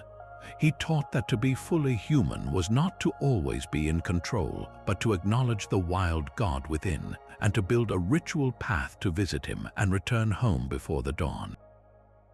Dionysus offered a bridge through ecstatic surrender, but another hero took a far more direct approach to the problem of time itself. For the Polynesian people navigating the vast Pacific, the sun was not just a light in the sky, it was a critical navigational star and the engine of all daily life. They noticed its rhythm, and in the demigod Maui, they found a champion willing to wrestle with that rhythm on humanity's behalf. Maui was the ultimate trickster hero, a figure of immense cunning and supernatural strength, born of a mortal mother and the god of the sky. He was forever looking at the world and asking, why must it be this way? His greatest challenge began as a simple, practical observation. He saw how the sun, Tamanui Te Ra, raced with reckless speed across the heavens. It would leap from the horizon, blaze a hurried path overhead, and plunge back into the night, leaving the days painfully short. His mother, Hina, could not dry her bark cloth. His people could not finish fishing, cooking, or tending their gardens. Life was a frantic, losing race against the light. Maui decided this was unacceptable. He would not accept a world ruled by a selfish, speeding sun. He announced to his family that he would catch the sun and force it to slow down. His brothers, practical men, laughed at him. "You cannot catch the sun," they said. "It is too hot, it moves too fast, you will be burned to ashes." But Maui was undeterred. He knew he could not do it alone, so he used his cleverness to secure help. He went to his sister and asked for a gift, something of great strength and sacred power. She gave him strands of her own hair. From this hair, Maui and his brothers, now reluctantly recruited, fashioned a tremendously strong, enchanted rope. They prepared for the journey, and Maui gave his brothers strict instructions. They traveled east to the very pit where the sun emerged each morning and hid themselves there in the darkness. As the first fiery edge of Tamanui Te Ra began to crest the horizon, Maui's brothers froze in terror. The heat was immense, the light blinding, but Maui stood firm. He cast the magical rope with perfect aim, lassoing the sun's fiery limbs as it struggled to rise. He pulled with all his demigod strength, and his brothers, finding their courage, hauled on the rope with him. The sun roared and struggled, shooting out flames and scorching the land around them, but the rope made from love and kinship held fast. Then Maui did what only a trickster hero would do. He did not negotiate. He took his mighty jawbone club, a weapon fashioned from an ancestor, and he began to beat the captured sun god. With each powerful blow, he demanded a promise. "Move slower across the sky," he commanded. "Give us longer days to live, to work, to thrive." The sun, battered and humiliated, had no choice. Tamanue Ra agreed to a new pace.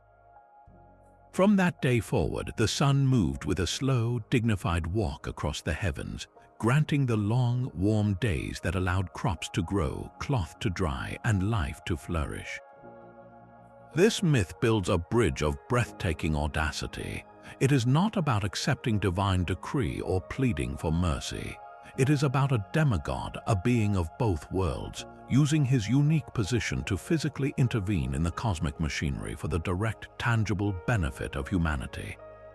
Maui sees a problem that affects mortal daily life and takes it upon himself to fix it through a combination of cleverness, sacred materials, and sheer force. The rope made from his sister's hair is a beautiful detail. It roots the celestial solution in human relationships and love. The story explains the very length of the day, making it the result of a heroic, violent negotiation. For the Polynesians, every long afternoon of fishing or gardening was a daily reminder of Maui's feat. The sun's path was not a cold astronomical fact. It was the outcome of a struggle, a concession won by a hero who dared to lasso a god and beat a better deal out of him for all of humankind. The laughter of the gods in Asgard had always been a shield against the coming dark, but even their merriment could not silence a single, chilling dream. Baldur the Beautiful, the god of light, joy, and purity, began to be haunted by visions of his own death. His radiance, which once made all things brighter, grew dimmed by a profound and unshakable dread. These were not ordinary nightmares, they were prophecies, whispers from the well of fate itself, and they cast a long shadow over the golden halls. The Aesir, who faced giants and monsters with roaring courage, were utterly unnerved by this intangible threat. How could they protect one of their own from a destiny that seemed woven into the fabric of the world? The answer came from a mother's desperate love. Frigg, Baldur's mother and the queen of the gods, undertook a task of monumental devotion. She journeyed through all the 9 realms, speaking to every substance and force she could find.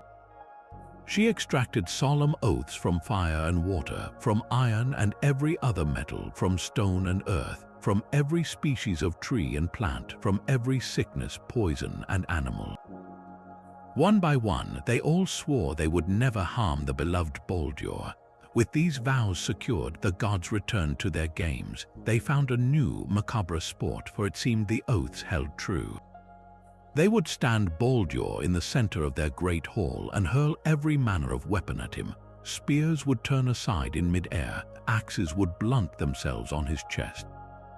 Stones would crumble to dust before they touched him. Baldur stood laughing and unharmed while the gods roared with relieved delight.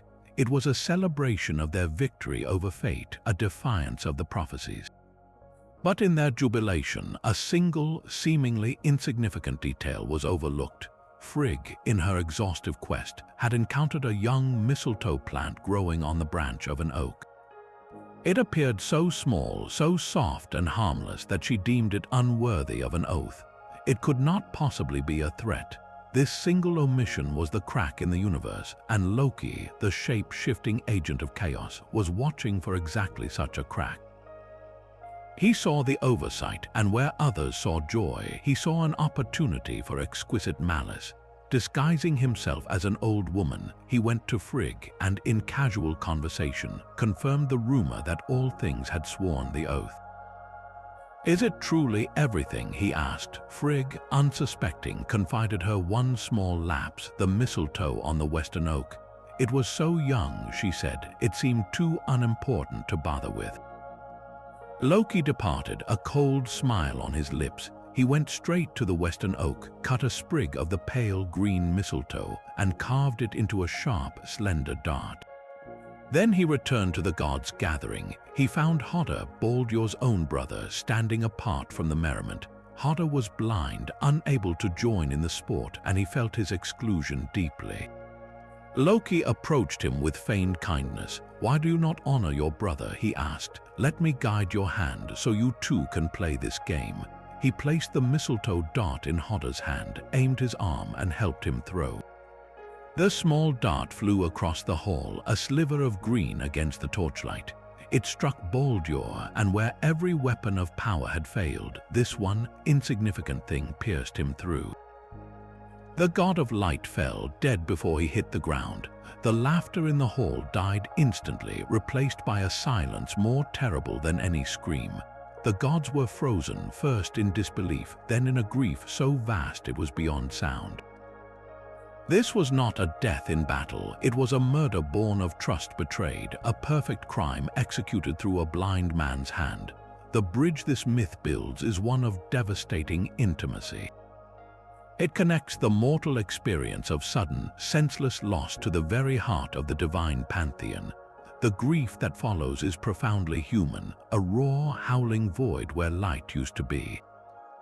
Frigg's bargaining with every element mirrors our own desperate attempts to protect what we love from an uncertain world. Loki's exploitation of a blind brother's love and trust speaks to the very human fear of betrayal from within our closest circles. But the consequences are cosmic. Baldur's death is the first domino to fall, the irreversible event that sets the prophecy of Ragnarok, the twilight of the gods, into unstoppable motion. It tells us that even in the realm of the gods, there is no perfect safety, that fate can enter through the smallest, most overlooked crack, and that the end of all things can begin with a single, overlooked sprig of green. While the Norse gods mourned a light extinguished, a different kind of creation was taking shape in the vast, sun-baked mesas of the American Southwest. Their divinity was not a distant, conflicted ruler, but a patient, hands-on teacher. The Hopi and Navajo peoples tell of Spider-Woman, also called Spider-Grandmother, a being of infinite wisdom and gentle power. She did not command the universe into existence from a remote heaven. She wove it, strand by deliberate strand, from the very substance of thought and song. In the beginning, there was only the endless, dark void. Spider-Woman existed within it, a conscious presence in the silence. With Tawa, the sun spirit, she sang the first songs of creation. As they sang, she took clay, or sometimes the very substance of her own being, and began to shape the world. She formed the sacred mountains, the rivers, and the valleys. But her greatest work was humanity itself. She molded the first people from earth, mixing in her own saliva to give them life, and then she breathed the breath of spirit into them. They were not left to fumble in this new world. Spider-Woman stayed. She became the ultimate bridge between the divine act of creation and the gritty reality of daily survival. She taught her children everything they needed to thrive.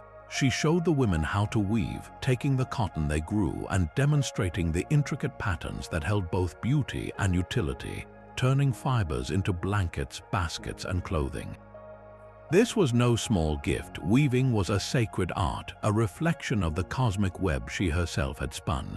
She taught the people agriculture, how to read the seasons, when to plant the corn, beans, and squash, the three sisters that would become the foundation of their sustenance. She gave them the laws of community, of kindness, and of respect for all living things, but perhaps her most profound role was as a guide through perilous transition. Some versions of the myth describe how the first people lived in a series of underworlds, each one becoming corrupted or overcrowded. When it was time to ascend, Spider-Woman did not simply point the way. She led them. She showed them how to climb up through a hollow reed or a giant bamboo, emerging into each new world. When the journey was frightening, when the people doubted, she encouraged them. When monsters or challenges blocked their path, she used her cleverness to help them pass. She was there every step, from the deepest darkness to the bright fourth world we inhabit today. This myth builds a bridge of intimate, enduring mentorship. The divine is not a force to be appeased with sacrifice, but a grandmother sitting with her grandchildren, showing them how to live. The skills she imparts are not magical secrets. They are the practical arts of civilization, weaving and farming, directly linking human labor to a sacred origin. Her guidance through the underworlds frames all of human history as a journey, a migration from one state of being to another, with a compassionate, divine presence lighting the path. For the Hopi and Navajo, every woven basket, every row of corn, every act of creating something from raw materials is a remembrance of Spider-Woman's lesson. The bridge she built is one of continuous connection, where the divine is woven into the very fabric of daily work and community life, a constant, gentle reminder that they were made with care and never left to walk alone. Spider-Woman taught that weaving was a sacred act, a gift from the divine to sustain life. But in the world of the Greek gods, a mortal weaver would use that same craft to challenge divinity itself with a thread spun from pure pride. Arachne was a young woman of Lydia, born not to nobles but to a humble dyer of wool. Yet her talent was anything but ordinary. Her fingers flew across the loom with a speed and grace that seemed supernatural. She could weave tapestries so lifelike that the flowers in them appeared to sway in a breeze, and the people seemed to breathe. Her fame spread, and soon crowds gathered just to watch her work. People began to whisper that her skill could not be merely human, that it must be a direct gift from Athena, the goddess of wisdom, crafts, and strategic warfare. But Arachne bristled at the suggestion. She denied any divine tutelage. In fact, she declared openly that her skill surpassed even that of the goddess. "Let Athena come and compete with me," she boasted. "If I lose, I will pay any penalty." It was a direct mortal challenge thrown at the feet of Olympus. Athena, patron of weavers, heard the arrogant claim. Disguising herself as a frail, gray-haired old woman, she visited Arachne's workshop. She offered the young woman wise counsel, urging her to beg the goddess for forgiveness for her reckless words. A mortal should always acknowledge the source of their gifts, the crone advised, but Arachne, blinded by her own brilliance, scoffed. She told the old woman to save her breath for her own family and repeated her challenge. "If Athena has any skill, let her come and prove it." At that, the disguise fell away. The old woman's form shimmered and grew, revealing the towering, gray-eyed goddess in her full armored glory. The onlookers fell to their knees in terror. Arachne alone paled but did not waver. She had made her boast, and now she would stand by it. Two looms were set up side by side. The contest began in a tense, profound silence, broken only by the rhythmic click of the shuttles. Athena wove a tapestry of majestic and terrifying beauty. In its center, she depicted her own victory in the contest for the patronage of Athens, showing the 12 gods seated in solemn judgment as she caused the olive tree, source of oil and wood, to spring from the Acropolis rock. In the four corners, she wove smaller scenes showing mortals who had dared to challenge the gods and the grim, transformative punishments they had suffered. It was a warning in thread, a masterpiece meant to instruct and humble. Arachne's tapestry, however, told a different story entirely. Her work was technically flawless, its colors even more vibrant, its details even more exquisite. But its subject was an audacious catalogue of divine scandal. She wove vivid, unflinching scenes of the gods' misdeeds, their deceptions and seductions. There was Zeus transforming into a bull or a shower of gold to pursue mortal women. There was Poseidon, Apollo, Dionysus, all caught in moments of passion or pettiness. She presented the Olympians not as glorious sovereigns, but as beings ruled by their own base appetites, using their power to exploit and embarrass their mortal victims. The imagery was breathtaking, and it was a breathtaking insult. When both works were complete, even Athena had to admit the mortal's technical skill was unmatched. The goddess could find no flaw in the weaving itself, but that only made the blasphemy more acute. The perfection of the craft was used to deliver a perfect insult. Athena's fury was not born of jealousy over skill, but of righteous outrage at the hubris, the willful, public shaming of the divine order. In a final, terrible act of judgment, Athena tore Arachne's magnificent tapestry to shreds. Then she struck the young woman on the forehead with her shuttle. Overwhelmed with shame and despair, Arachne ran and fashioned a noose intending to hang herself. But Athena would not grant her even that release. "No, you will hang," the goddess declared, "but you and all your descendants will dangle forever." She sprinkled Arachne with the juices of a magical herb, and the mortal's body began to shrivel and contort. Her head grew small, her body rounded, and her fingers elongated into many delicate legs. She was transformed into the first spider, condemned to weave her beautiful, intricate webs for all time, but only to catch flies and to hang suspended in the shadows. This myth builds a bridge of terrifying artistic peril.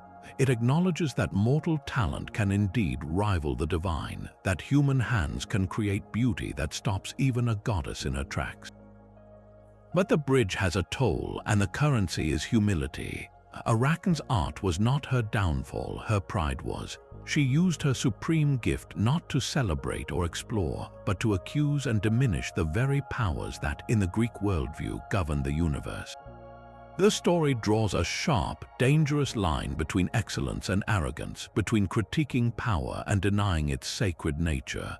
For the ancient Greeks, it was a cautionary tale for all artisans, a reminder that their genius was a fragile gift, and that challenging the cosmic hierarchy, even with a perfect tapestry, could unravel not just a career but a very humanity. A stone monkey's rebellion shook the very pillars of heaven. Born from a rock nourished by the elements, Sun Wukong was no ordinary primate.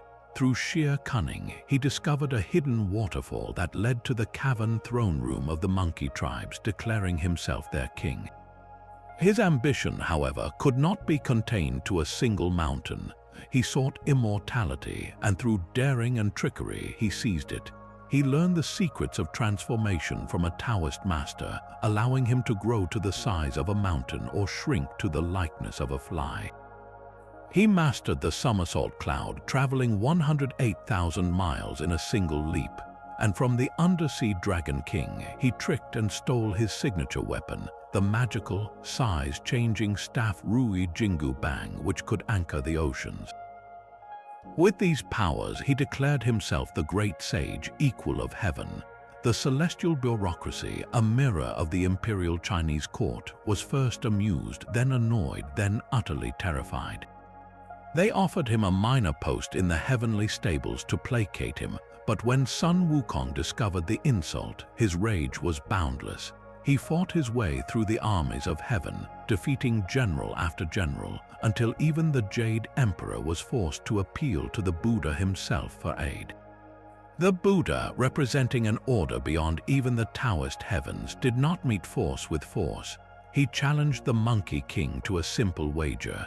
If Sun Wukong could leap out of the Buddha's palm, he would be granted his title and rule the heavens. Confident in his cloud somersault, Sun Wukong launched himself across the sky, reaching what he thought was the edge of the world marked by 5 great pillars. To claim his victory, he urinated on one and inscribed his name. He then somersaulted back, only to have the Buddha reveal that the 5 pillars were the Buddha's own fingers. The Monkey King had never left his hand. For his cosmic rebellion, his punishment was not destruction but containment. The Buddha pressed his hand down, transforming it into the 5 Elements mountain, pinning Sun Wukong beneath it for 500 years. This is where the bridge between chaos and enlightenment is forged. Centuries later, the merciful Bodhisattva Guanyin offers the rebellious monkey a path to redemption. He is to be released, but only if he uses his formidable powers for a sacred purpose. He must protect the pious monk Tripitaka on a perilous journey west from China to India to retrieve the true Buddhist scriptures and bring them back to the East.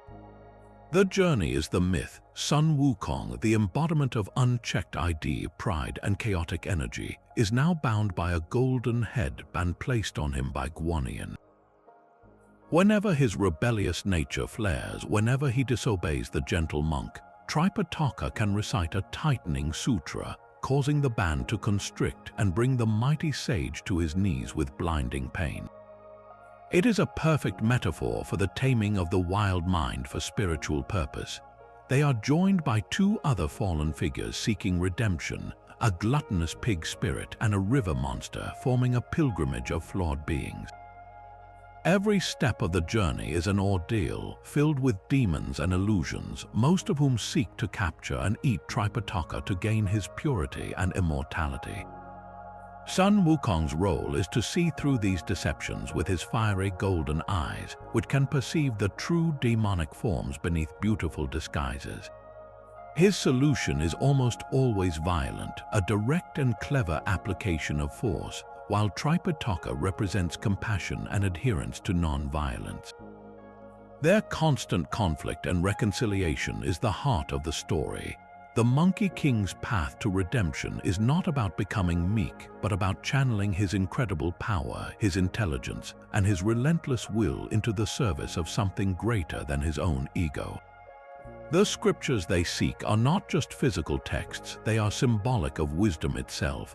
The 81 calamities they face represent the obstacles on the path to enlightenment, the internal demons of doubt, anger, and desire that must be overcome. Sun Wukong, the ultimate outsider and rule breaker, becomes the essential protector of the very tradition that subdued him. His journey builds a bridge between the earthy, folkloric spirit of rebellion and the structured, disciplined path of Buddhist salvation, showing that even the most chaotic force in the universe can be directed toward the light if it agrees to wear the headband and walk the long road west. The Monkey King's journey was a path from chaos to purpose, but another demigod's road to redemption was paved with blood, sweat, and impossible monsters. Heracles, born to Zeus and the mortal Alcmene, was marked for greatness and for suffering from his very first breath. His divine heritage granted him immense strength, but it also made him the target of Hera, Zeus's jealous wife. Her vengeance was not a single act, but a slow, cruel poison that seeped into his life. After a lifetime of her subtle torments, Hera finally struck a blow that shattered his mind. She sent a fit of madness upon the hero, and in that blind, divine fury, Heracles turned his God-given strength against his own family, killing his wife and children. When the fog of madness lifted, he was left staring at the carnage his own hands had wrought. The horror was absolute. His strength, his defining trait, had become the instrument of his greatest tragedy. For this, there could be no simple punishment. His atonement would have to be as monumental as his crime. He sought guidance from the oracle at Delphi, who told him his penance was to enter the service of his weak and cowardly cousin, King Eurystheus, and perform any 10 labors the king demanded. Eurystheus, advised by Hera, crafted tasks designed to be fatal. When Heracles completed the first 10, the king added 2 more, claiming 2 had been invalidated, bringing the total to 12. These were not adventures, they were death sentences disguised as chores. Each labor was a direct confrontation with a primal terror, a monstrous embodiment of chaos that threatened the edges of the civilized Greek world. His first task set the tone. He was to bring back the skin of the Nemean lion, a beast whose hide was impervious to any weapon.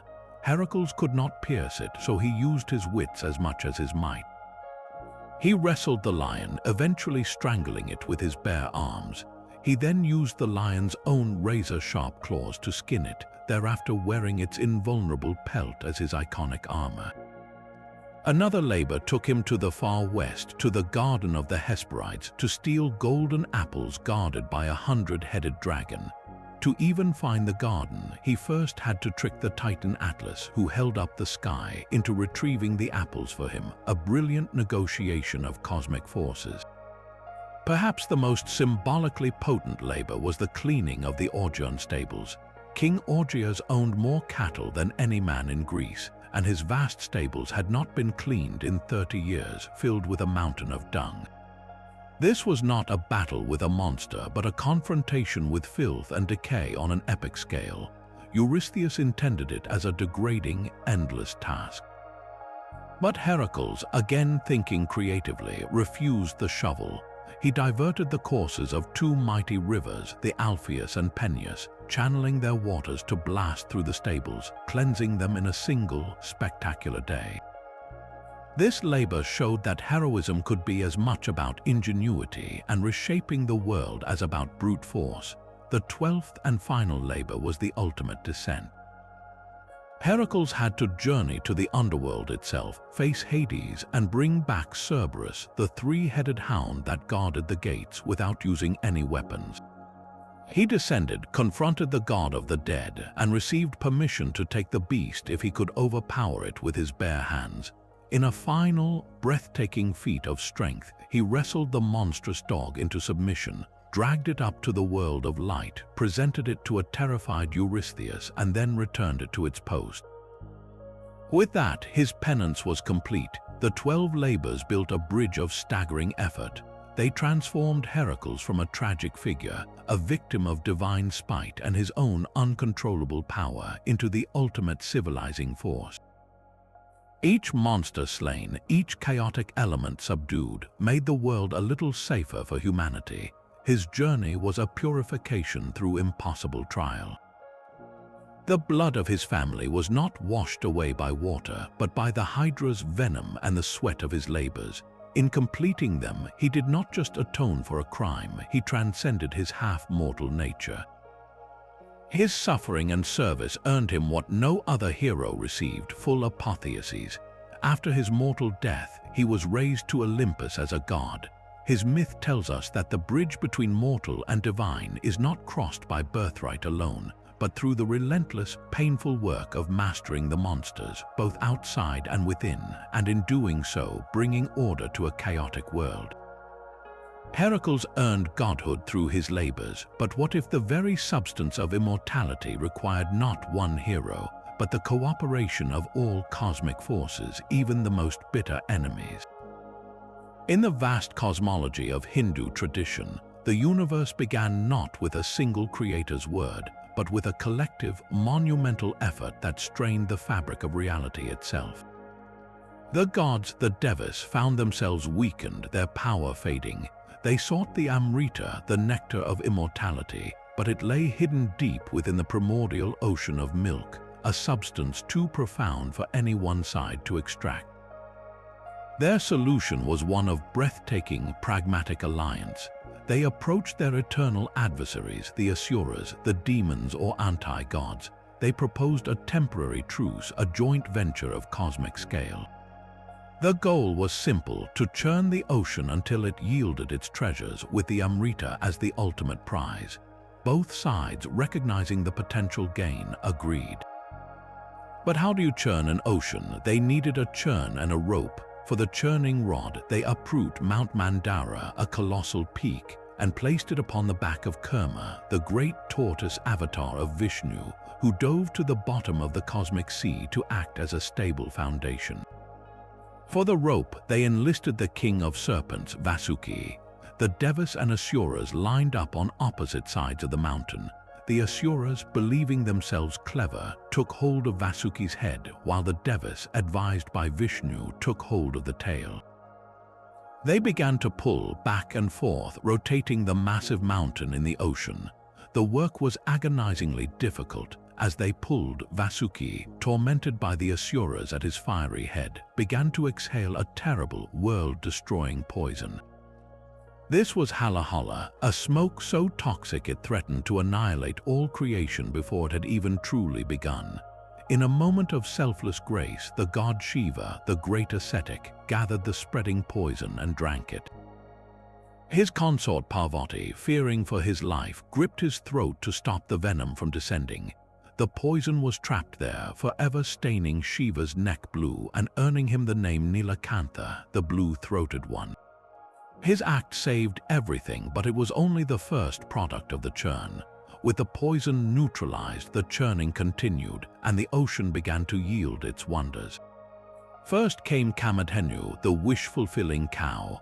Then emerged Acheshravas, the seven-headed white horse, and Airavata, the magnificent four-tusked white elephant who would become the mount of Indra, king of the gods. From the depths rose the Parijata tree, a celestial blossom that would perfume the heavens and various divine jewels. Then, in a radiant burst of light and beauty, the goddess Lakshmi emerged from the ocean, seated on a lotus. She embodied prosperity, fortune, and grace, and she chose Vishnu as her consort, aligning divine abundance with the force that preserves cosmic order.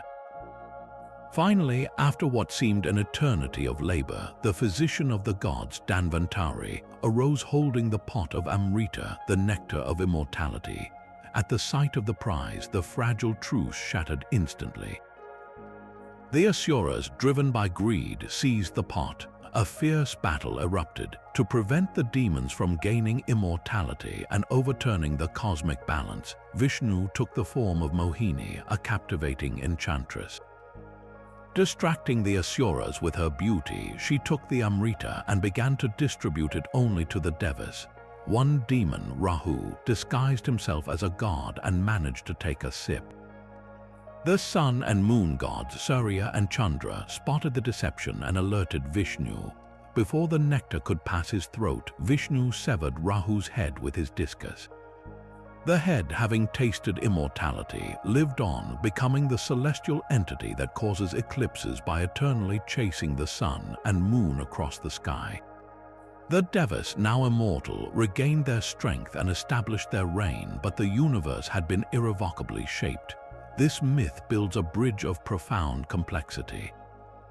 It tells us that creation is not a peaceful act, but a turbulent, cooperative struggle.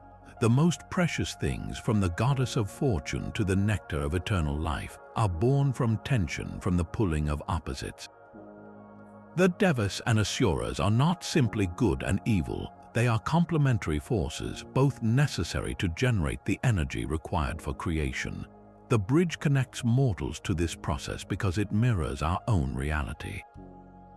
Progress often comes from the tension of opposing ideas, and great achievements frequently demand uneasy alliances. The story explains the origin of celestial beings and natural phenomena, yes, but its deeper message is that the universe itself, in all its beauty and danger, is the product of a shared, exhausting effort, a cosmic tug of war that yielded poison, treasures, and ultimately the precarious balance we all inhabit. The Amrita was a prize born from cosmic cooperation, but some supernatural threats arise from the exact opposite, from the solitary, unchecked hunger of a single corrupted soul. High in the ancient forests of the northeastern woodlands, the Iroquois people told of a terror that came not from the sky or the underworld, but from the very worst parts of human nature given monstrous form. These were the flying heads, or canonsistantes. Imagine a head the size of a small hut, with wild, tangled hair streaming behind it like smoke, and a mouth filled with rows of jagged teeth. It had no body, yet it flew through the night air with a dreadful, silent purpose. Its eyes glowed with a malevolent light, and it was driven by one overwhelming impulse, a hunger that could never, ever be satisfied.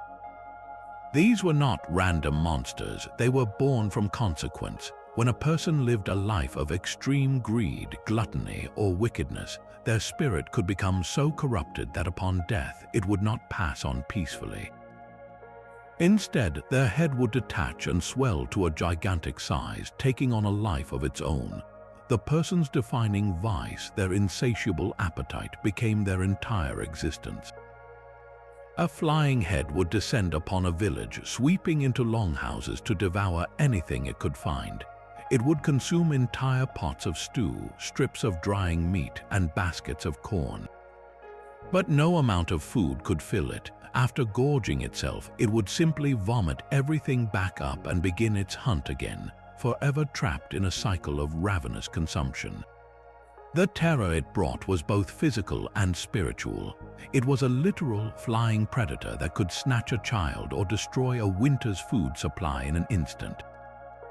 But its origin made it something far more profound, a walking, or rather flying, lesson. The myth created a direct, terrifying bridge between individual morality and communal survival. Your private greed did not just harm your own soul, it risked transforming into a tangible monster that would return to prey upon your own family and neighbors. The flying head was the embodiment of anti-social behavior, a creature that took rather than shared, that consumed without thought for others, and in doing so, became a perpetual danger to the very fabric of the community. The story served as a powerful deterrent, teaching that unchecked desire could literally come back to haunt everyone. Yet, like all potent myths, it also contained the seed of a solution. The stories often tell of how the people learned to outwit the creature. They discovered that the flying head, for all its power, was bound by the logic of its own gluttony. In one tale, villagers placed red-hot stones in a cooking pot, making them look like boiled potatoes. The head, unable to resist, swallowed them all and burned itself from the inside out, finally ending its reign of terror. This clever victory reinforced the lesson that the monstrous hunger born from human failing could be defeated by human ingenuity and cooperation. The flying head was more than a campfire scare, it was a cosmological warning system. It told the Iroquois that the spiritual world was not separate, it was responsive. Acts in the human realm had direct, supernatural repercussions. A community's safety depended not just on strong palisades and good hunters, but on the moral conduct of every individual within it. The monster flying in the dark was a mirror, reflecting the most selfish parts of humanity back at itself, enlarged to a horrifying, inescapable scale. Even a divine father's love could not shield his children from a poisoned heart. In the misty green hills of ancient Ireland, Llr was a lord of the sea, a powerful figure of the Tuatha De Danann. After the death of his beloved wife, he married her sister, Aoife. For a time, the household was peaceful. Llr doted on his 4 children from his first marriage, Fionnuala, Aod, Fiachra, and Con, and Aoife seemed to care for them. But a hidden sickness grew within her, a jealousy as cold and deep as the sea her husband ruled. She could not bear the love Llr lavished upon the children, a love that left her feeling like a ghost in her own home. That jealousy curdled into a wicked plan. One day, under the guise of a journey to visit their grandfather, the Dagda, Aoife took the 4 children to the shores of Lake Daravarog. She carried with her a druid's wand, an instrument of magic.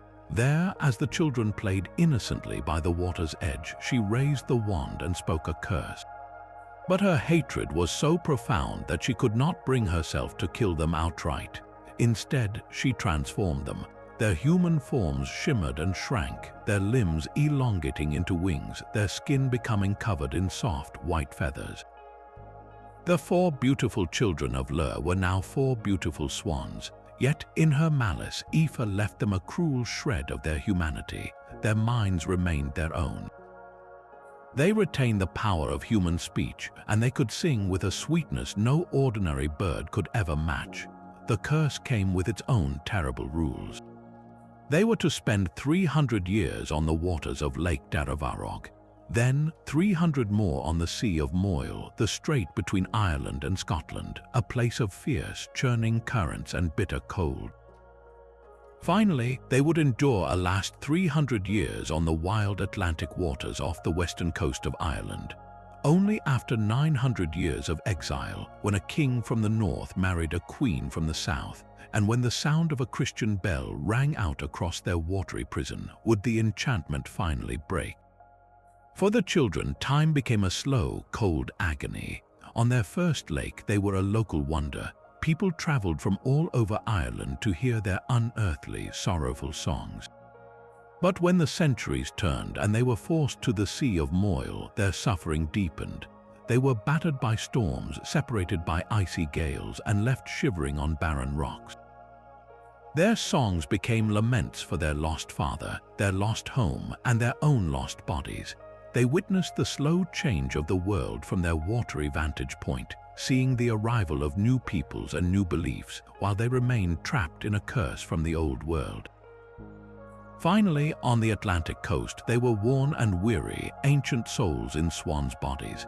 It was here, after centuries of waiting, that they heard a new sound cutting through the salt spray and the cries of gulls.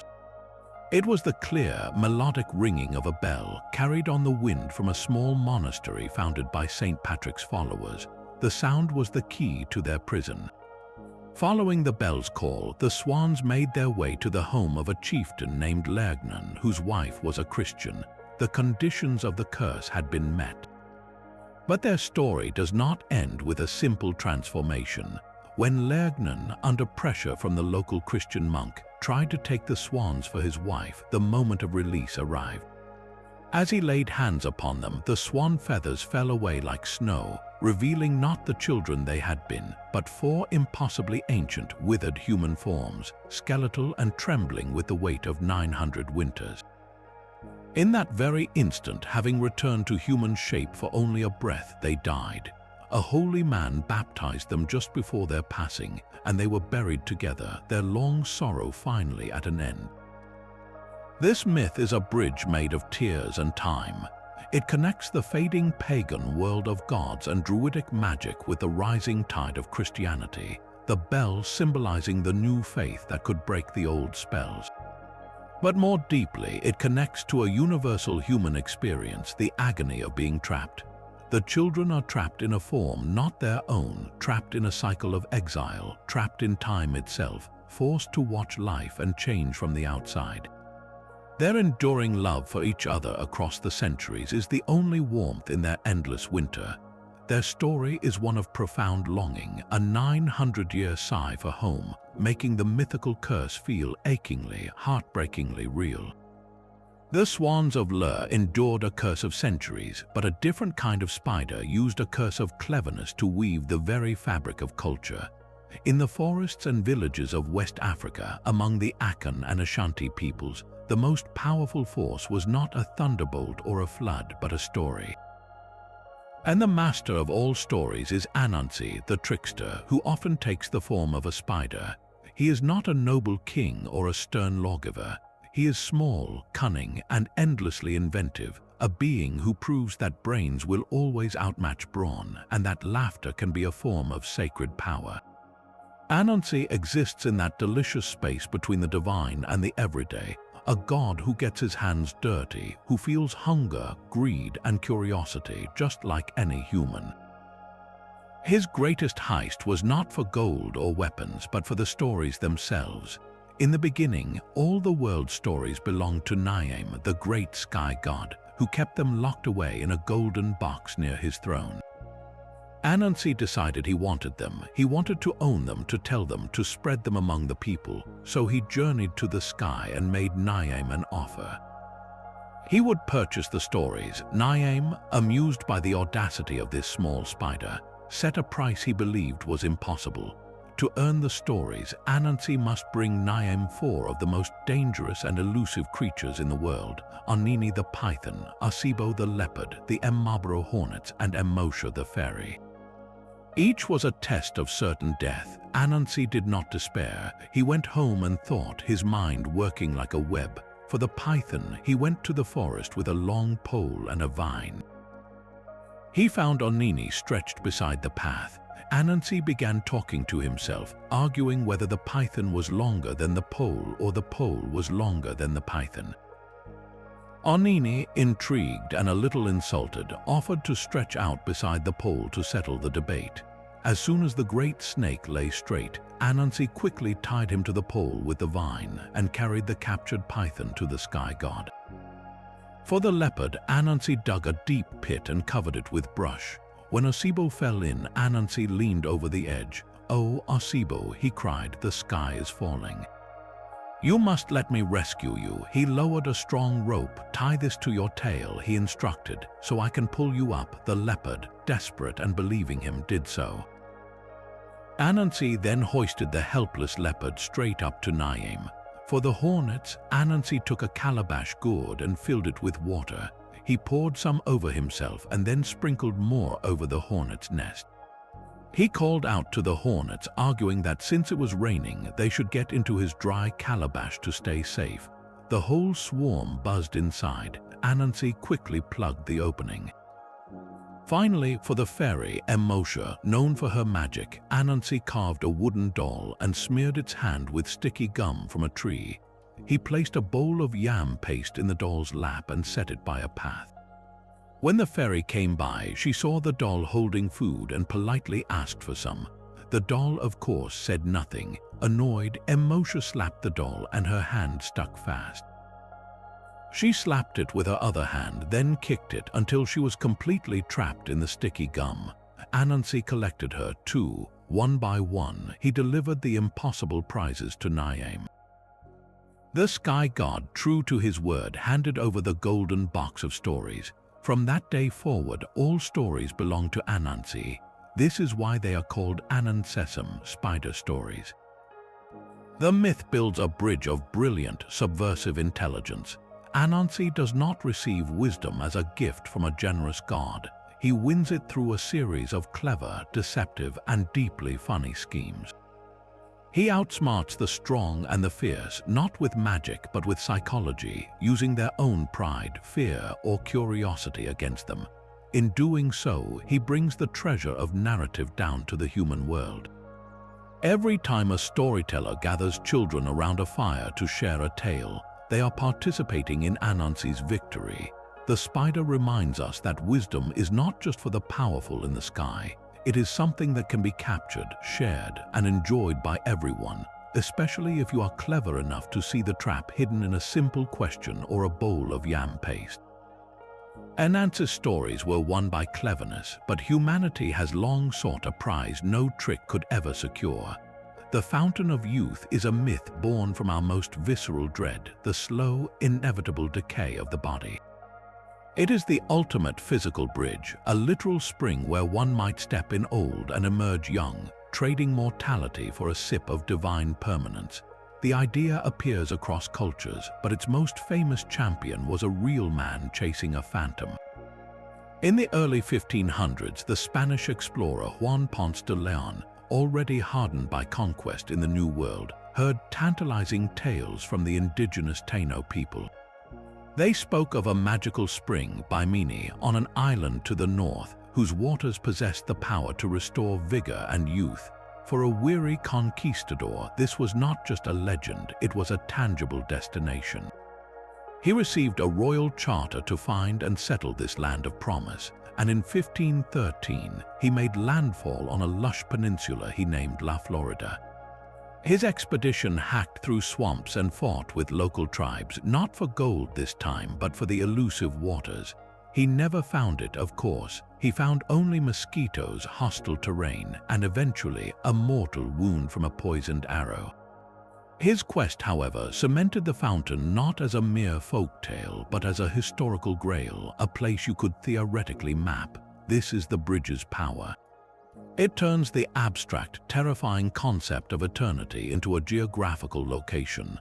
You do not need faith or virtue, you simply need to find the right well and take a drink. The myth predates Ponce de Leon by millennia.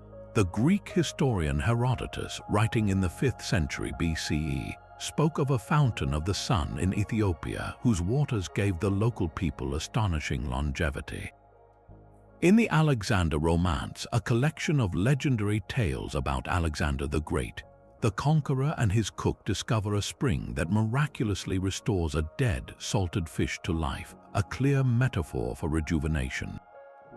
In the Middle Eastern and South Asian traditions, the water of life appears in the adventures of figures like the sage Al-Qidr, offering spiritual and physical renewal to those pure enough to find it. Each version answers the same desperate human equation. If gods are eternal and we wish to be like them, then there must be a substance, a mechanism that performs the conversion. The fountain makes that mechanism accessible. It democratizes immortality, placing it not on a remote Olympus or in a guarded heavenly vault, but somewhere in the unexplored wilderness, waiting for the determined or lucky traveler. This mythic bridge, however, is always crossed with irony. The stories of those who find the fountain are often tragedies or cautionary tales. In Jonathan Swift's Gulliver's Travels, the immortal Struldbrugs of Lugnag are not blessed but cursed, doomed to age indefinitely without dying, becoming feeble, forgetful, and miserable, a burden to themselves and society. The bridge, it seems, may lead to a place no human psyche is equipped to inhabit. The quest itself becomes the focus, a perpetual motion machine of hope that drives exploration, funds expeditions, and fuels the imagination, even as the destination forever recedes over the horizon. The Fountain of Youth endures because it speaks to a fear deeper than death, the fear of decline. It promises not just endless life, but the return of peak strength, beauty, and potential. It is the ultimate fantasy of a reset button, a chance to correct all mistakes with the wisdom of age housed in the vessel of youth. In this, it bridges our mortal condition not just to the gods, but to our own idealized selves. We are not just seeking to live forever, we are seeking to live forever at our best, a desire that makes the myth perennially, painfully compelling. But a fountain promises renewal, while a sunken city stands as a permanent monument to what is lost. Along the stormy coast of Brittany, in the Celtic world, sailors would whisper of bells heard beneath the waves during a tempest. They were the drowned chimes of Ker-Is, the glorious city of wise. Built lower than the sea itself, it was a marvel of engineering and audacity, protected from the ocean's fury by a single, massive dike. The gate in this dike was secured by a great, elaborate lock, and the key to this lock was not kept in a guardhouse or a vault. It hung on a chain around the neck of the city's wise and pious king, Gradlon.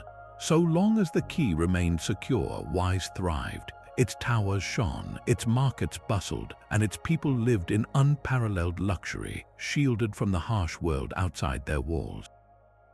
This safety, however, bred a dangerous decadence. The king's daughter, Princess Dahat, was the embodiment of this new, reckless spirit. Beautiful, headstrong, and bored with the confines of piety, she craved constant excitement and led the city's youth in nightly revelries that grew increasingly wild and blasphemous. She held court in a palace of ever-shifting pleasures, and legend says she would take a new lover each night, only to have him killed by a magical mask by morning, his body thrown into the churning sea. The city's moral dike was crumbling as surely as the physical one held firm. Then came a fateful night of storm. As the winds howled outside the Great Wall, Dahat hosted a masquerade of unprecedented debauchery. A mysterious, handsome knight in red arrived, captivating her completely. As the wine flowed and the music reached a fever pitch, he whispered to her that the city's true power, its thrilling vulnerability, was locked away by her father's old-fashioned fear. He dared her to prove her love, to show she was the true ruler of Wise by bringing him the key to the dike. Drunk on passion and rebellion, Dahat crept into her sleeping father's chamber. She carefully lifted the heavy key from his neck and brought it to her red knight. Together, they rode to the massive sea gate. With a defiant laugh, she turned the key in the lock and threw the gates wide open. The knight's guise melted away, revealing him as a demon or an agent of divine wrath. The sea did not merely trickle in, it roared. A mountainous wave, held back for generations, crashed through the opening with the force of a world ending. The revelry in the city turned to screams, instantly silenced. Stone towers dissolved like salt. The entire glorious city of Wise was swallowed by the hungry ocean in a single, terrible night. King Gradlon awoke to the sound of the cataclysm. He was warned by a holy man, Saint Gynale, and fled on his magical horse, Morvark. As he galloped up the sloping seabed now revealed by the retreating wave, the waters surged behind him. Dahat, realizing the horror she had unleashed, ran after him, begging for salvation. Gradlon, heartbroken but under the saint's command, initially pulled her up onto the horse. But Saint Gynale shouted that the weight of her sin would sink them all. Gradlon, faced with an impossible choice, pushed his own daughter back into the tidal wave. She vanished beneath the foam, but as with so many myths, absolute destruction is not the end. Dahat did not simply die, she was transformed by the sea that claimed her city.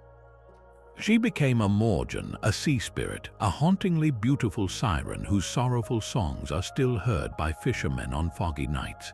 The city itself lies silent below, a Celtic Atlantis, its bells tolling a warning from the deep when storms approach. This myth builds a bridge of sobering geography. It explains a real, tangible feature. The Bay of Douarnenez is said to be the site of wise, as a direct consequence of moral failure.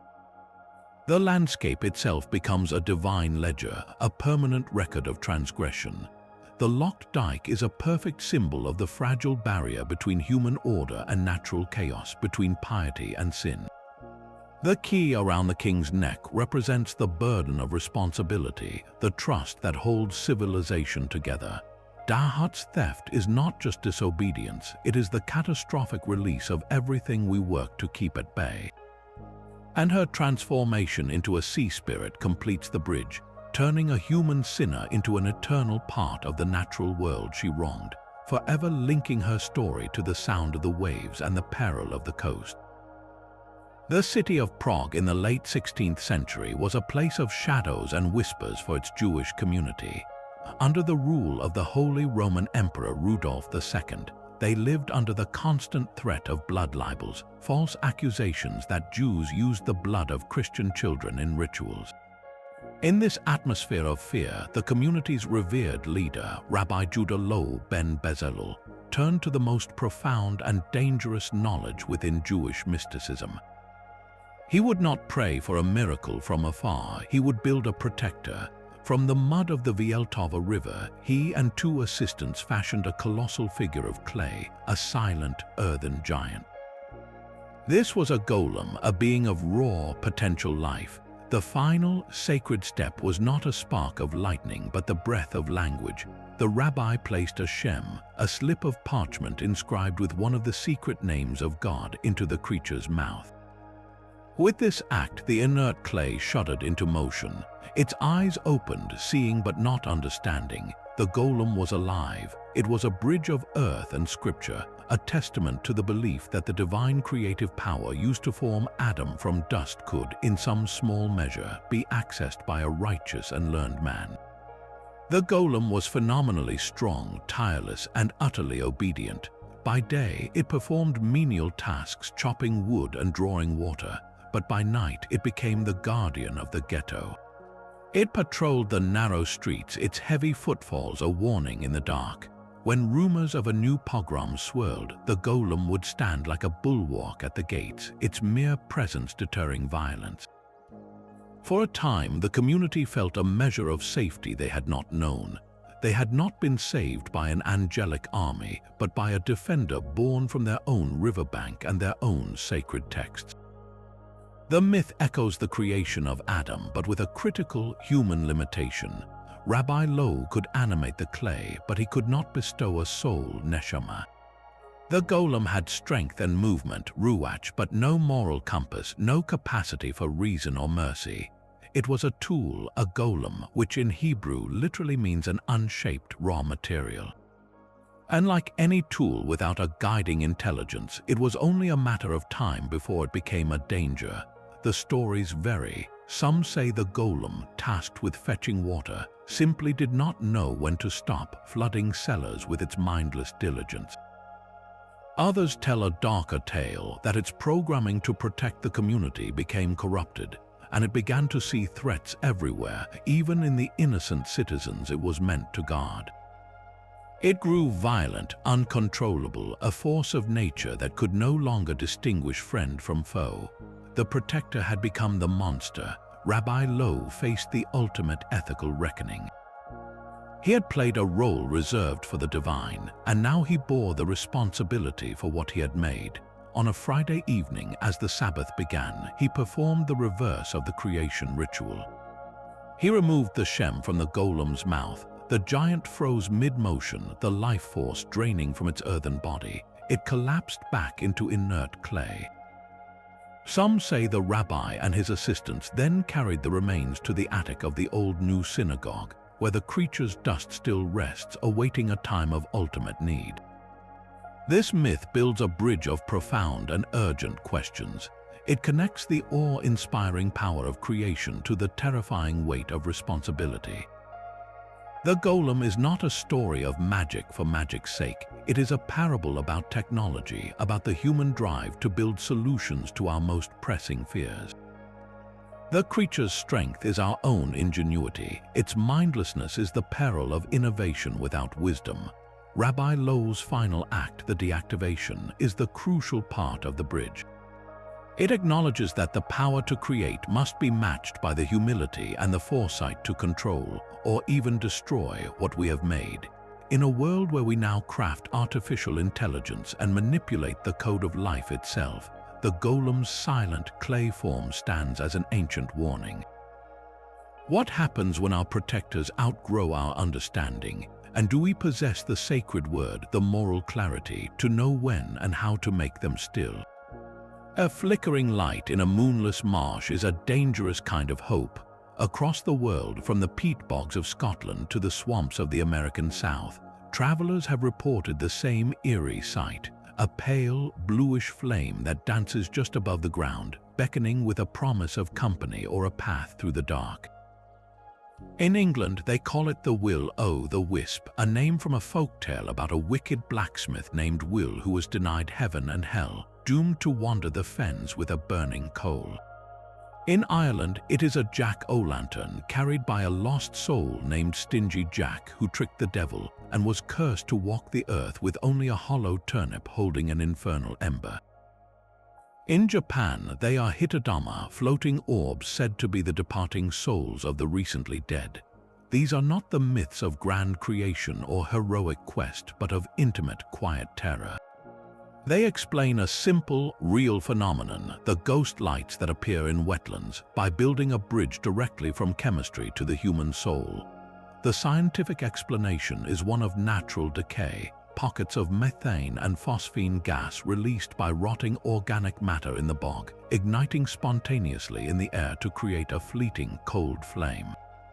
But for a lone traveler centuries ago, stumbling through a foggy mire, that flicker was not a chemical reaction. It was a sentient thing. The light became a spirit, often a malicious one. It was a fairy, a hinkapunk, leading the unwary off the safe path and into a sucking quagmire. It was the soul of a person who died lost, now doomed to replay their final confusion for eternity, trying to lure others into sharing their fate. The myth served a brutally practical purpose. It was a warning label for the landscape. That beautiful, dancing light, do not follow it. It is not a cottage window or a fellow traveler with a torch. It is a trap. The story transformed a confusing natural event into a narrative with clear stakes, teaching generations to fear the beautiful light in the wrong place. This bridge between the methane bubble and the malevolent fairy is perhaps one of the most elegant in all of folklore. It takes something completely impersonal, a random combustion of swamp gas, and gives it intention. It makes the marsh itself feel alive, watchful, and cunning. The will-o'-the-wisp does not attack with claws or fangs. It exploits hope and curiosity, the very human desire to see a guide in the darkness. In doing so, the myth externalizes our own internal compass, the part of us that can be misled by false promises or wishful thinking.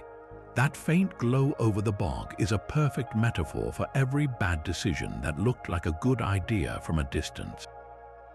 The story cautions us that not all light is salvation. Some of it is just gas and decay, dressed up in a ghost story to keep us safe on the solid path. The will-o'-the-wisp is a light that leads nowhere, a false start in the dark. But every true beginning for countless cultures started in a place of perfect, quiet potential. Before gods or giants, before mountains or seas, there was an egg. Not a chicken's egg, but a cosmic one, floating in the formless void of chaos. This is the final and perhaps most intimate bridge our myths have ever built, connecting the most monumental event imaginable to the most ordinary miracle we know. The universe itself is born not with a bang, but with a crack. In the Orphic mysteries of ancient Greece, the story begins with Kronos, time itself, who fashioned a silvery egg in the womb of darkness. From this egg hatched Phanes, the first deity, a being of radiant light who was both male and female, carrying the seeds of all creation within. The shell of the egg split, and its halves became the dome of the sky and the bowl of the earth. The act is so simple, so profoundly biological, that it grounds the infinite in something deeply knowable. We can all understand an egg. Its smooth, closed surface holds a world of possibility, a secret waiting to unfurl. To say the cosmos hatched is to say it was incubated, protected, and then actively broke free into being. This same powerful image appears half a world away in the Chinese creation story of Pangu. In the beginning, there was a swirling chaos of yin and yang, looking much like an egg. Inside it slept the giant Pangu, curled in embryonic slumber for 18,000 years. When he awoke, he stretched, and with a mighty roar, he shattered the shell. The lighter, purer elements, the yang, floated upward to become the sky. The heavier, turbid elements, the yin, sank down to form the earth, but Pangu's work was not done. Fearful that the two halves would collapse back into each other, he stood between them, pushing the sky higher with his head and stamping the earth deeper with his feet. Each day, he grew 10 feet taller, forcing heaven and earth 10 feet further apart. After another 18,000 years of this colossal effort, the universe was finally stable, and Pangu, exhausted, lay down to die.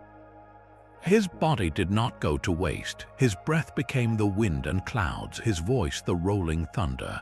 One eye became the sun, the other the moon. His blood flowed out as the great rivers, his veins became the roads, his muscles the fertile land, and the fleas on his fur became human beings. Here, the egg is not just a container, but the very material of creation. Its substance transformed into the giant, and the giant's body transformed into the world. The Egyptian tradition from Heliopolis tells of the primordial waters of Nun, from which rose a mound of earth. Upon that mound, the god Autumn, the self-created one, brought forth a cosmic egg containing the paired deities of air and moisture, Shu and Tefnut, who would then give birth to the rest of the Aeneid, the 9 great gods. Even in Hindu texts, the golden womb, the Hiranyagarbha, is described as a radiant egg floating on the cosmic waters, from which the creator god Brahma emerges to fashion the universe. Why does this symbol echo so powerfully across deserts, mountains, and continents? Because it builds the ultimate bridge of understanding. The origin of everything is mysterious, vast, and intimidating. But an egg is not. It is a complete, closed system that contains everything needed for a new reality. Its hatching is a moment of profound transformation, where what was hidden becomes seen, what was potential becomes actual. By framing the birth of the cosmos as the cracking of a shell, these myths make the unknowable feel like a natural process. They tell us that creation is not an abstract, distant decree, but an event with a before and an after, with a protective boundary and a moment of emergence. It connects the divine act to the mortal experience of birth itself, to the wonder of a chick pecking its way into the world or a child entering it. In the cosmic egg, the line between the sacred and the everyday dissolves. The same force that sculpted galaxies is present in the fragile, perfect oval a bird lays in its nest. It suggests that the principle of life, from the smallest to the grandest scale, is unified, a repeating pattern of contained potential waiting for its moment to break open and begin. These bridges were not built of stone or timber, but from the fundamental materials of the human experience. Every thunderclap was a god's anger, every sunrise a goddess's smile, and every unexplained death a spirit's bargain. The myths gave a face to the faceless, a story to the inexplicable, turning a chaotic, indifferent universe into a neighborhood filled with recognizable, if immensely powerful, personalities. This was the original map of reality, drawn not with coordinates but with characters and conflicts. The ancient farmer did not simply fear winter's cold, he understood it as Demeter's grief. The Polynesian navigator did not just chart the sun's path, he remembered Maui's lasso.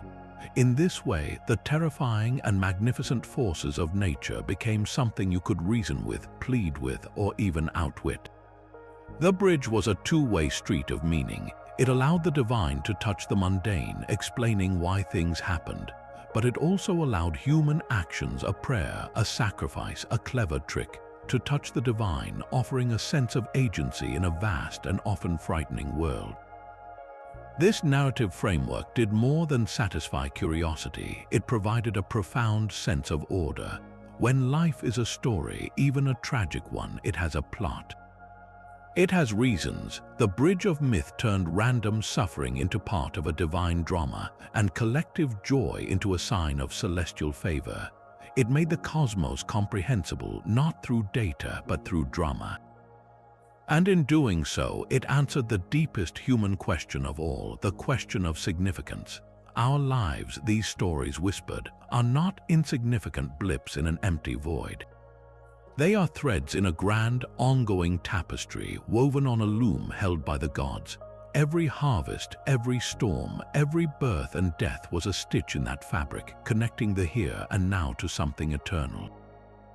That connection, built over millennia by countless cultures, is perhaps the most enduring legacy of these 30 bridges. They remind us that before science gave us answers, stories gave us meaning. And in that search for meaning, we built our first and most human connection to everything beyond ourselves. So, which of these bridges between mortals and gods resonated most with you? Was it a trickster's cunning, like Anansi winning all the world's stories, or a hero's sacrifice, like Prometheus enduring eternal torment for a single stolen flame? Perhaps it was the careful, hands-on work of a creator, like Spider-Woman teaching her children to weave.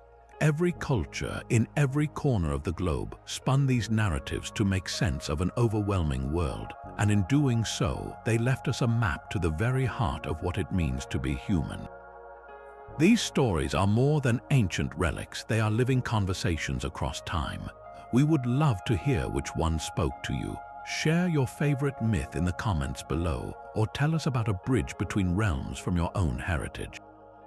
The tapestry of human belief is vast, and every thread adds to its beauty.